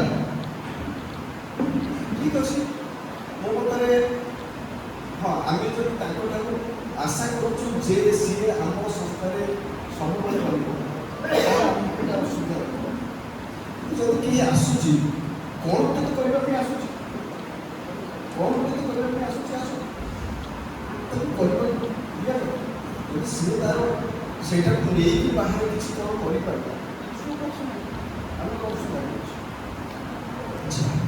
ତାହେଲେ ଏଇଥିରୁ ବି ଆନ୍ସର ବି କ୍ୱେଶ୍ଚିନ୍ ରହିବ ଚିତ୍ର ସାର୍ ଆପଣ ଗୋଟେ ଯେତେବେଳେ ନୂଆ ଜିନିଷଟି କିଣିବା ପାଇଁ ଯାଉଛନ୍ତି ଯେଉଁଥିରେ ଇନଭେଷ୍ଟ କରୁଛନ୍ତି ଆପଣ ଚାହିଁବେ ଯେ ସେଇଟା ମୋତେ ଆଇଦର ସର୍ଭିସ୍ ଦେଉ ବା ରିଟର୍ଣ୍ଣରେ ମୋତେ କିଛି ପ୍ରଫିଟ୍ ଦେଉ ଦୁଇଟା ଜିନିଷ ପାଇଁ ଆମେ ଇନଭେଷ୍ଟ କରୁ ନାଟକରେ ଯେଉଁ ଲୋକଟା ଯେଉଁ ଡିରେକ୍ଟରଟା ଯେଉଁ ଶିକ୍ଷକଟେ ଶିଖାଉଛି ସେ ନୂଆ ଯୁବପିଢ଼ି ଉପରେ ଯେଉଁ ଇନଭେଷ୍ଟ କରୁଛି ଯେଉଁ ଶିଖାଉଛି ସେଥିରୁ କ'ଣ ସେ ରିଟର୍ଣ୍ଣ ପାଇବ କ'ଣ ପ୍ରଫିଟ୍ ପାଇବ बहुत बढ़िया प्रश्न सीधा उत्तर जदि देवी जदि जन गुरु हो गुरु मैंने यूजुअली से फास्ट शिक्षा कहते पास जाल से दबाव चाहते और जो से ठीक भाव दिखर अनुरूप प्रतिदान भाग आम जो इनभेस्ट करते निश्चित भाव में आम भावती 8 सेट पाइबा 8 सेट पाइना आउ कौट मिल आम जो फेस्टिवल जो भावती ना आम पुण्य केटे बर्बाद जीवन आम पाप नष्ट जितेबाला ये आम शिक्षा कर नाटक कथा कहते नाटक भर रहा गोटे अति यदि गाँवी भाषा कह नाट्य हूँ गोटे समस्त द्वारा हम द्वितीय सर्ट समय आम समस्ते भावती ओडा बेसिकली बहुत प्रचलन आम समस्ते जन्मजात आर्टिस्ट सेक्रेटरी कहते we all are artist and the whole world industry କିନ୍ତୁ ମୁଁ ବଲ୍ଟେ ଲଗେଇ ଦେଉଥିବା ପଙ୍ଖାଟା କାରବାର ହେଉଛି ତାମାନେ କ'ଣ ମିଲିଟାରୀ ହେଇଗଲି। ତେଣୁ ନାଟ୍ୟ ଗୋଟେ ପାଠ। ଭାଇ ଯେଉଁ 3 ବର୍ଷ ସମୟ ଦେଇଛନ୍ତି ସେ ପାଠ ପଢ଼ିଛନ୍ତି। ହয়তো ସେ ସ୍ଟାନିସ୍ଲାଭସ୍କି ଥିଓରି ପଢ଼ିଛନ୍ତି, ବ୍ରେଡ୍ ଥିଓରି ପଢ଼ିଛନ୍ତି, ଚେକଅପ୍ ଥିଓରି ପଢ଼ିଛନ୍ତି, କିନ୍ତୁ ସେ ଯାଇଛି ନାଟ୍ୟଶାସ୍ତ୍ର। ଯେଉଁ ମଝିରେ କହିଥିଲେ ଆମେ ବିଲକୁଲ ଠିକ୍ କଥା, ନାଟ୍ୟଶାସ୍ତ୍ର ଧରିକି ଆମେ ନାଟ୍ୟ କରିପାରିବା, କିନ୍ତୁ ତାର ଡାଳପତ୍ରକୁ ଆମକୁ ରଖିବାକୁ ପଡ଼ିବ। କାରଣ ରସରେ ସେ ଇଂଲିଶ ଆମର ଯେମିତି ଇଂଲିଶରେ ମୋଷ୍ଟଲି ତାପରେ ଟ୍ରାଜେଡି ନାଇଁ ତ କମେଡ଼ି, ତାପରେ ଆଉ କୌଣସି ରସ ନାହିଁ। କିନ୍ତୁ ଆମର ଇଣ୍ଡିଆନ୍ ଡ୍ରାମାରେ ଆମର 8ଟି ରସ, ତାପରେ ବହୁତ ଭାବରେ ନବମ ରସ, ଶାନ୍ତ ରସ, ତାପରେ ବର୍ତ୍ତମାନ ସେ ବଢ଼ି ବଢ଼ିକି 16, 17, 18 କୋଟି ବି ହେବ। କାରଣ ଯେତେ ପୁଣି ସେତେ ମତ ହେଇଯିବେ। ଆମେ ସମସ୍ତେ ବହି ଲେଖିବାରେ ବ୍ୟସ୍ତ ଅଛନ୍ତି, କେହି ନିଜେ ଶିଖିବାକୁ ପାରୁନାହିଁ।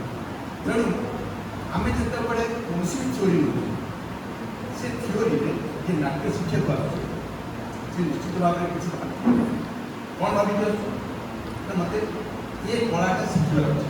ଯଦି ତୁମେ ଭଲ ଆର୍ଟିଷ୍ଟ ତାହେଲେ ତାକୁ କାହିଁ କରିବ।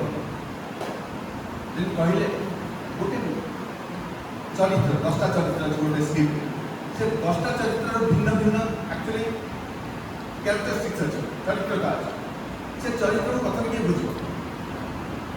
ଶିକ୍ଷିକାର ନାହିଁ ସେ କିଏ ଜଗାଇବ ଛାତ୍ର କର। ଗୁରୁ ନିଜେ ନ ଜାଣିଛି ସେ ଛାତ୍ର କ'ଣ ଶିଖେ? ମୋଟିଭେସନ୍, ଇମାଜିନେସନ୍ ଆଉ ଇଏ ମୋଟିଭେସନ୍। ତେଣୁ ଆମେ ଫାଷ୍ଟ ଜାଣିବା ଦରକାର ଯେ ଚରିତ୍ର କେମିତି ହେଉଛି। ଏଇଟା ଗୋଟେ ନାରୀ ଚରିତ୍ର, ଫାଷ୍ଟ ନାରୀ ଚରିତ୍ର। ନାରୀ ଭିତରେ ଉଦ୍ଧତା, ଶାନ୍ତ, କରୁଣ, କେଉଁ ରସର ସେ ନାରୀ ତାକୁ ବି ତ ବୁଝିବାକୁ। ତେଣୁ ସେ ନାଟକ ଶିଖିବାକୁ ଅଛି ବା ନାଟ୍ୟ ଶିଖିବାକୁ ଅଛି, ନାଟକ କରିପାରିବି। କାହିଁକି ନାଟ୍ୟ ଯେତେବେଳେ ଆମେ କହୁଛନ୍ତି ସେଥିରେ 5ଟି ତତ୍ତ୍ୱ ରହୁଛି। ଆମର ଅଭିନୟ ରହୁଛି, ସଂଳାପ ରହୁଛି, ଆମର ସଙ୍ଗୀତ ରହୁଛି, ଆଙ୍ଗିକ ବାଚିକ ଆହରେ ସାତ୍ଵିକ ହେଲା ସେ ଟିକେ ଭିନ୍ନ ସୁଯୋଗରେ ଆମର ଏ ଭିତରେ ତେଣୁ ଯେତେବେଳେ ସେମାନେ ଶିଖିବାକୁ ଆସୁଛନ୍ତି ସେମାନେ ଇନଭେଷ୍ଟ କରୁଛନ୍ତି। ଆଉ ସେତେବେଳେ ଆମର କର୍ତ୍ତବ୍ୟ ହେଉଛି ଆମେ ଯାହା ଜାଣିଛନ୍ତି ନିଶ୍ଚିତ ଭାବରେ ଆମେ ଖୋଲା କରିବା। ଆଉ ଯଦି ମଜା କିଛି ଜିନିଷ କହିବାକୁ ଛୋଟ କାହାଣୀ ହେଉଛି ଜଣେ ପିଲା ଗୋଟେ ମ୍ୟୁଜିକ୍ ଗୁରୁ ପାଖରେ ଏଇଟା ବହୁତ ମାନେ ଏଇଟା ଆଜ୍ଞା ମୁଁ ମ୍ୟୁଜିକ୍ ଶିଖେ ନା ହେଉଛି ଆପଣ କେତେ ପଇସା ନେବେ ସବୁ ସେ କହିଲେ 5 ପିଲା ଗଲା ହେବ 5 ଦିନ ପରେ ଆସିଲା তিনি କହିଲେ ନା ଆଜ୍ଞା ମୁଁ କହିବାକୁ ଚାହୁଁଛି ମୁଁ ଆଗରୁ ଟିକେ ଟିକେ ମ୍ୟୁଜିକ୍ ଶିଖିଛି। ନା ତାହେଲେ 10,000 ନା କାହିଁକି ନା ଯେଉଁଟା ଶିଖିଛୁ ତାକୁ ଭୁଲେଇଲା ପରେ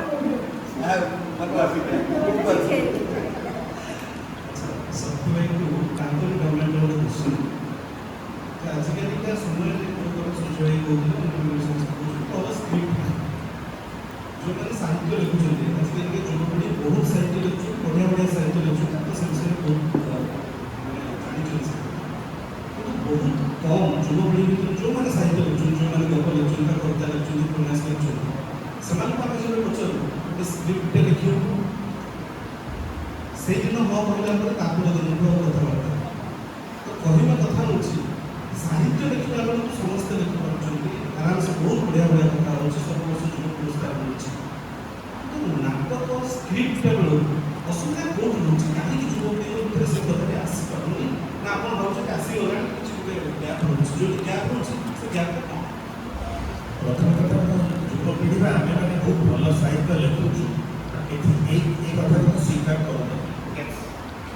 ଆମେ ବହୁତ ମାନେ କ୍ଲାସ୍ ଲେଖୁଛୁ ଆଉ ବହୁତ ପଲ୍ପ ଫିକ୍ସନ୍ ଲେଖୁଛୁ, ଏ କଥା ସ୍ୱୀକାର କରିବାକୁ।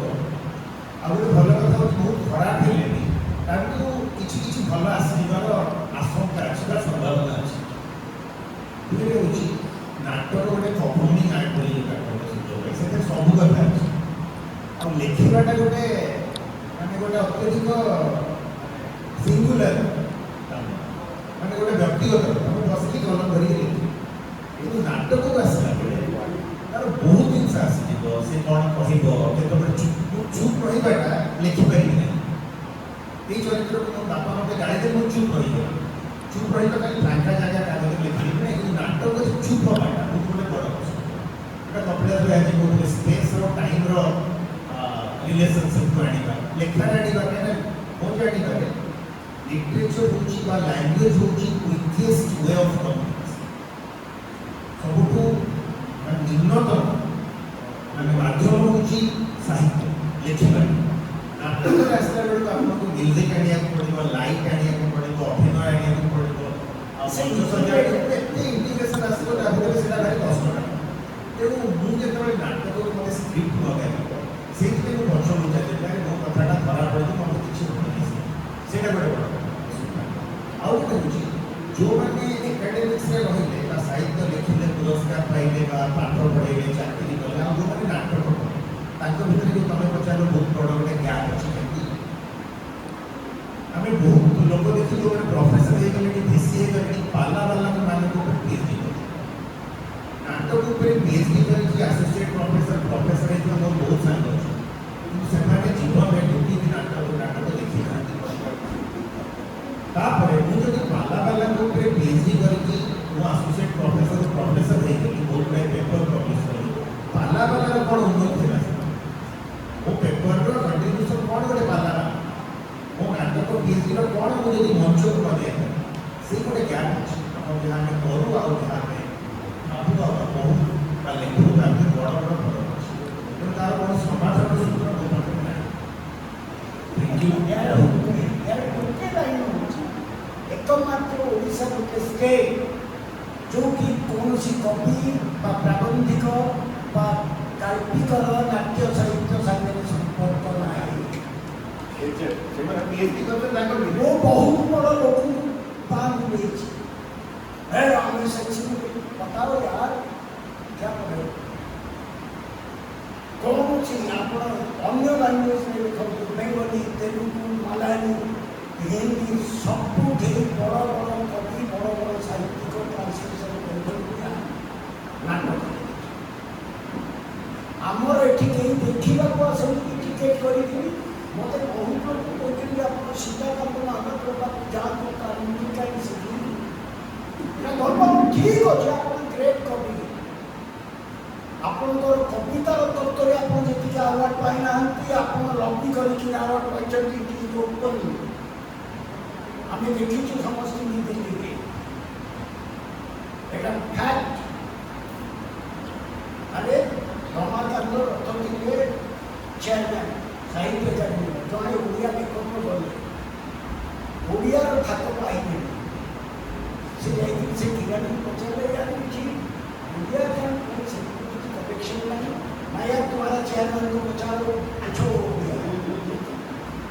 हमें कहीं जीवित आपको घर बुलाई तुम भी ठीक आया अशोक ये क्या है सबसे ये की कमिशन अशोक वाजपेयी भाया लोग देखते टिकेट कर भारत भवन में लाइन में क्या टिकेट कर ठीक अच्छे तुम्हें आया तो क्या हो गया सरकार सही हो এটা ফ্যাক্ট यार সম্পত্তি আপন জীবে ডাক্তি সেই অপেক্ষা করে আগে দর্শক দিয়ে আমার সেগুলি আমার গ্রুপে বহুত নাট্যকলা যে আমি ঠিক নাট্যকলা কেবল দর্শক আমার নাটকটি কারণ সমস্ত দরকার পাখি যা এটা ধর্ম বাস দরকার কারণ আমার কিন্তু কৌশি গোটে কবি লেখা নাট্য সাহিত্য आप बाहर चलते समझते सुजोग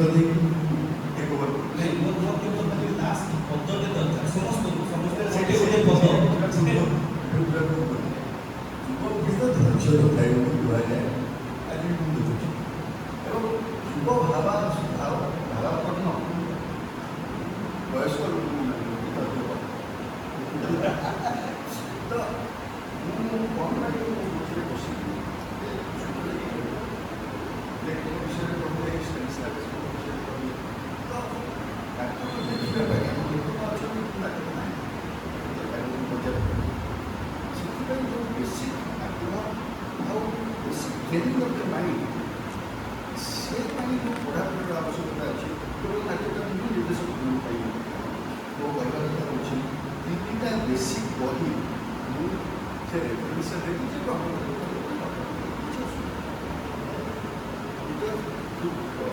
ସେ ବହିଟାକୁ ଯଦି ଟିକେ ଧରିଦେଲେ କିଛି ମିଳିବ। ଦ୍ୱିତୀୟ ବହିଟି ହେଉଛି Martin Esslin theatre of arts theatre of the arts. तो थिएटर ऑफ द आर्ट्स ହେଉଛି 1960s वर्ल्ड ऑफ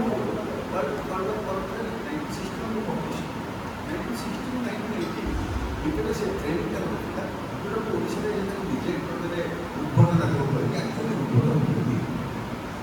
ଆମେ ଯେଉଁ ରିଆଲିଟି କଥା କହୁଛନ୍ତି ସେ ରିଆଲିଟି ବାହାରର ରିଆଲିଟି ମଣିଷ ଭିତରର ଅଭ୍ୟନ୍ତରର ଯେଉଁ ରିଆଲିଟି ଆବଶ୍ୟକ କ'ଣ ସେ ଛୋଟ ଉଦାହରଣ ଆମେ ଯେତେବେଳେ ସ୍ୱପ୍ନ ଦେଖୁ ସ୍ୱପ୍ନ ଆମେ ସକାଳୁ ଉଠିକି ଯଦି କେଉଁ ଜାଗାରେ ବର୍ଣ୍ଣନା କରୁ ସେଭଳିଆ ନ୍ୟାରେଟିଭ୍ ସ୍ୱପ୍ନ ଆମେ ଦେଖୁକି ସ୍ୱପ୍ନକୁ ରଙ୍ଗୀନ ଭାବେ ଦେଖୁକି କିନ୍ତୁ ସକାଳୁ ନ୍ୟାରେଟିଭ୍ଟା କରୁ ସ୍ୱପ୍ନ ହେଉଛି ଖଣ୍ଡିତ ବା ବିଖଣ୍ଡିତ। ଆମେ ସକାଳୁ ଉଠିକି ଯେଉଁ ସ୍ୱପ୍ନ ବିଷୟରେ କହୁ ତାକୁ ଦେଖୁ କରୁ କିଏ ସେ ଯେଉଁ କଣ୍ଟେକ୍ସଟ ଆବଶ୍ୟକ ଥିଏଟର ପଦମାନେ ଏବଂ ଆବଶ୍ୟକ ଥିଏଟର କ'ଣ କରେ ଇନର ବିଂ ଯୋଗାଯାଏ ସେ ଇନର ବିଂକୁ ଟିକେ ଷ୍ଟର କରେ ଟିକେ ଛଡ଼ାଏ ତାକୁ ଧରିକି ଆଗକୁ କରିବୁ। ତୃତୀୟ ବହି ଯେଉଁଟାକୁ ଏଇ ତିନିଟା ବହିକୁ ନିର୍ଣ୍ଣୟ ହେଇକି ଡାଇରେକ୍ଟର ହିସାବରେ ବା ଡାଇରେକ୍ଟର ହିସାବରେ ତିଆରି କରିପାରିବ। ମୁଖ୍ୟ ବହିଟା ଏବେ ପ୍ରିଣ୍ଟ ନାହିଁ, MPT ପବ୍ଲିଶ କରିଛି ଇଣ୍ଡିଆନ୍ ଥିଏଟର ବାଇ ଆଦ୍ୟାର ବହି। यस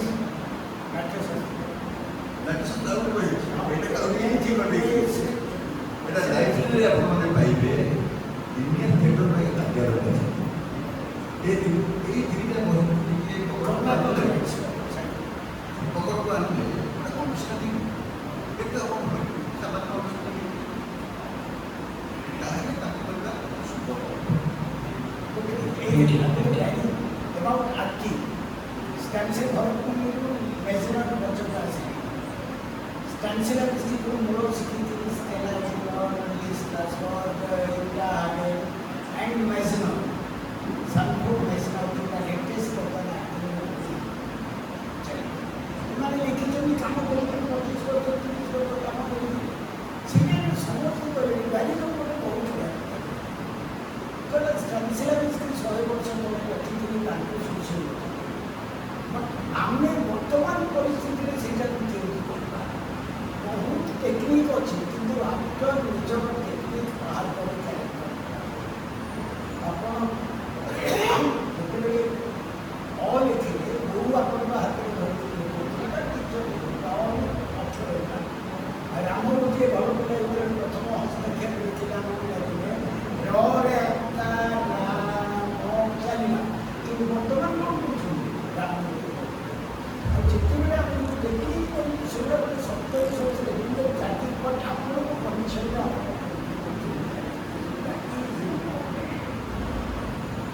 सी कौ आक्टर मान नॉलेज तो आप बाछा आप कंडीशन से जिन सरल सहज भाव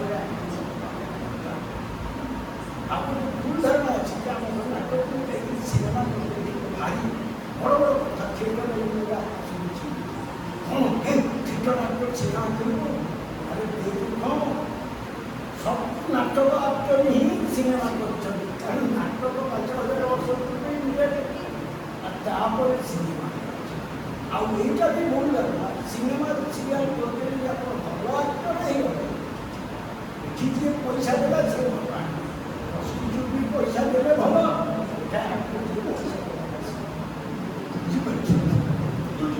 जेहेतु जो विषय वस्तु जहाँ लास्ट क्वेश्चन से गोटे आंसर चाहिए समस्त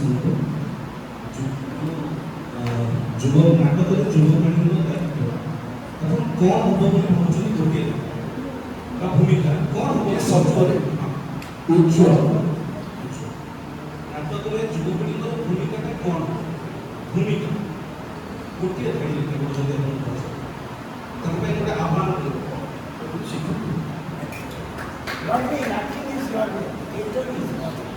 ଆଚ୍ଛା ଆପଣ କପିଳାସ ସାର୍ଙ୍କର ଆନ୍ସରରୁ ମନେ ପଡ଼ିଲା ନାଟକ ଶିଖାଯାଏ ନା ଶିଖିଯାଏ ହୁଏ? ଶିଖି ହୁଏ। ଆମେ ଶିଖେଇ ପାରିବା ନା ସେ ଶିଖୁଥିବା ଲୋକ ନାଇଁ ଆପଣ ଶିଖିଯିବ? ପରିବେଶ ତିଆରି କରିବେ ସେମାନେ ମୋଟିଭେଟ୍ ୟାର କୌଣସି ଟାର୍ଗେଟ୍ ନାହିଁ ମୋଟିଭେଟ୍ ନାଟକଟା ହେଉଛି ପ୍ରୟୋଗ ବିଦ୍ୟା। ଆପଣଙ୍କୁ ବି ସେଇ କୋଶ୍ଚିନ୍ ରହିବ ଯେ କ'ଣ ରହିବ ଆହ୍ୱାନ ଗୋଟିଏ ଧାଡ଼ିରେ ଆପଣ ଯଦି କହିବା ପାଇଁ ପଡ଼େ ଯୁବଗୋଷ୍ଠୀ କ'ଣ ରହିବ ଆହ୍ୱାନ ନାଟକ ନେଇକି? It makes you a perfect person. ନାଟକ ଗୋଟେ ଯୁବକକୁ ଗୋଟେ ଲୋକ ବନେଇଦିଏ ଭଲ ଲୋକ। ନାଟକ ଆମ ଯୁବପିଢ଼ିଙ୍କର ସମସ୍ତଙ୍କୁ ସ୍ୱପ୍ନଭଙ୍ଗକୁ ସାମ୍ନା କରିବା ପାଇଁ ଯଥେଷ୍ଟ ସାମର୍ଥ୍ୟ ଆମ ବିଫଳତାକୁ ଆମେ ସାମ୍ନା କରିପାରିବା। theatre is confrontation, theatre is a medium of protest. ତ ଶେଷରେ ଆମେ ଏହା କହିପାରିବା ଆଜିକା ନାଟକ ପାଇଁ ଯୁବଗୋଷ୍ଠୀଙ୍କ ଭୂମିକା ଛାଡ଼ିକି ଆଜିର ନାଟକ ପାଇଁ ସମସ୍ତଙ୍କର ଭୂମିକା କ'ଣ ହେଇପାରେ, ସମସ୍ତଙ୍କ ଦାୟିତ୍ୱ କ'ଣ ହେବ, ତ ସମସ୍ତେ କେତେ ସଚେତନ ହେବେ, ସମସ୍ତେ ବୟସ ଅଭିଜ୍ଞତା ସ୍ମୃତି ଏସବୁର ନିର୍ବିଶେଷରେ ଆମେ ସମସ୍ତେ ନାଟକ ପାଇଁ ସଚେତନ ହେଲେ ଶିଖିବା ପାଇଁ ଚେଷ୍ଟା କଲେ ଶିଖେଇବା ପାଇଁ ଚେଷ୍ଟା କଲେ ନାଟକ ଏମିତି ଚାଲିବ। ବହୁତ ବହୁତ ସମୟ ପାଇଁ ଚାଲିବ। ବହୁତ ବହୁତ ଧନ୍ୟବାଦ।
ସେଦିନ ଅଧରାତିକୁ ନବଘନ ଢୋକେ ପିଇ ସେଦିନ ଅଧରାତିକୁ ନବଘନ ଢୋଲେ ପିଇରେ ଘରକୁ ଫେରିଲାରୁ ମାଳତୀ ରାଗି ଯାଇ ପାଟି କରି କହିଲା, ଏତେ ରାତି ଏମିତି ମଦ ଗୁଡ଼ାଇ ପିଇ ଘରକୁ ଫେରୁଛ? ତମର କ'ଣ ଲାଜ ଶରମ କିଛି ନାହିଁ? ନବଘନ ମାଳତୀ କଥାରେ ଖପା ହେଇକି ହିଙ୍କାରି, ଆବେ ତୋ ବାପ ପଇସାରେ ମୁଁ ପିଉଛି, ମୋ ପଇସାରେ ମୁଁ ପିଉଛି, ତୁ କହିବାକୁ କିଏ? ମୁଁ ତମର ସ୍ତ୍ରୀ, ମୁଁ କହିବି ତ ଆଉ କିଏ କହିବି? ମାଳତୀ ତହୁଁ ଲଢ଼ି ଜବାବ ଦେଲା। ମାଳତୀର କଥା ଶୁଣି ନବଘନ ମୁଣ୍ଡକୁ ରକ୍ତ ଚଢ଼ିଲା। ଧୋ କିନା ଗୋଟେ ଚଟକଣି ଲଗେଇଲା ମାଳତୀ ଗାଲ, କହିଲା, ସ୍ତ୍ରୀ ବୋଧେ ହେଉଛୁ ବେ? 10 ବର୍ଷ ଏକାଠି ରହିଛୁ ବୋଲି କ'ଣ ତୁ ମୋର ଗାଡ଼ିଆନ ହେଇଗଲୁ ଶାଳୀ? ଏତକ କହି ମାଳତୀ ଛାତିରୁ ଲୁଗା କାଢ଼ି ହାତରେ ଧରିଥିବା ଜଳନ୍ତା ସିଗାରେଟଟାକୁ ମାଡ଼ି ଧରିଲା ତା ଛାତି। ମାଳତୀ ଯନ୍ତ୍ରଣାରେ ଚିତ୍କାର କରି ଉଠିଲା। ନବଘନ ମାଳତୀକୁ ଛାଟି ଦେଇ ବିଛଣାରୁ ଉଠିଲା। ରାତି ସାରା ମାଳତୀ କାନ୍ଦି କାନ୍ଦି ଈଶ୍ୱରଙ୍କୁ ଜଣେଇଲା, ଏତେ କଷ୍ଟ ଭିତରେ ମୋତେ କାହିଁକି ବଞ୍ଚେଇ ରଖୁଛ? ମୋତେ ମାରିଦିଅ ମୋତେ। ପରଦିନ ରାତିରେ ପୁଣି ପେଟେ ଫିରେଇ ନବଘନ ଘରକୁ ଫେରିଲା। ମାଳତୀ କବାଟ ଖୋଲିଦେଇ କିଛି ନ କହି ଖାଇବା ବାଢ଼ିବାକୁ ଚାଲିଯାଏ। ହେଲେ ନବଘନ ତାକୁ ନିଜ ଛାତି ଉପରକୁ ଭିଡ଼ି ଆଣି କହିଲା, ମାଳତୀ ମୋତେ କ୍ଷମା କର, ଆଉ କେବେ ଏମିତି କଥା କହିବି। ତୁ ତ ମୋର ସବୁ କିଛି ମାଳ, ତୁ ନଥିଲେ ମୋ ବା କିଏ? ଏତକ କହି ତାକୁ ବିଛଣାକୁ ଟାଣି ନେଇଗଲା। ଆଦରରେ ତାକୁ ପୋତି ପକାଇ ନବଘନର ଆଦରରେ ଆଖଟା ମାପା ହେଇ ମାଳତୀ ମନେ ମନେ ଈଶ୍ୱରଙ୍କୁ କହିଲା, ଏତେ ସୁଖ ଯେ ମୁଁ ଆଉ ଶୁଣିପାରୁନି। ଏ ପ୍ରଭୁ, ମୋତେ ମାରିଦଉନ କାହିଁକି? ଆମର ସଂସ୍ଥାର ପ୍ରତିଷ୍ଠାତା ସଭାପତି ଅସୀମ ବସୁଙ୍କର ଗପ, ଯାହାକୁ ପଢ଼ି ଶୁଣାଉଥିଲେ ନିଶିକାନ୍ତ ନାୟକ। ତେବେ କାର୍ଯ୍ୟକ୍ରମ ସରିଲା। ଆମର ନିୟମିତ ଯେ ଧନ୍ୟବାଦ ଦିଅନ୍ତି ପବିତ୍ର ମହୋଦୟ ଆଜି ଉପସ୍ଥିତ ନାହାନ୍ତି, ତେଣୁ ମୁଁ ଅନୁରୋଧ କରୁଛି ନିମାପଡ଼ା ଚକ୍ରଧର ପାତ୍ରଙ୍କୁ ସେ ଆନୁଷ୍ଠାନିକ ଭାବେ ଧନ୍ୟବାଦ ଜାଣନ୍ତି ସେ ନାହାନ୍ତି, ମୋତେ ଦେଇ ଆସେନି, ତେଣୁ ସମସ୍ତଙ୍କୁ କୃତଜ୍ଞତା ଜଣାଉଛି। ଆଉ ପଣାର ବ୍ୟବସ୍ଥା ହେଇଛି, ତ ସେ ପଣା ପିଇବା ଆମେ ସମସ୍ତେ ଖୁସିରେ ଯିବା। ଏବଂ ଯେଉଁମାନେ ଆଜିର ଏଇ ସନ୍ଧ୍ୟା, ମୁଁ ତ କହିବି ସମସ୍ତଙ୍କ ପାଇଁ ଥିଲା, ଯେଉଁମାନେ କହିଲେ, ଯେଉଁମାନେ ଶୁଣିଲେ, ଯେଉଁମାନେ କିଛି ଶିଖିଲେ, ସମସ୍ତଙ୍କୁ ବହୁତ ବହୁତ ଧନ୍ୟବାଦ ଏବଂ କୃତଜ୍ଞତା। ଏବଂ ଶେଷରେ ଉତ୍ତର ପୁରୁଷ ଆଜି ସମସ୍ତଙ୍କୁ ଏଇଠି ପାଇ ସେ ନିଜେ ଧନ୍ୟ।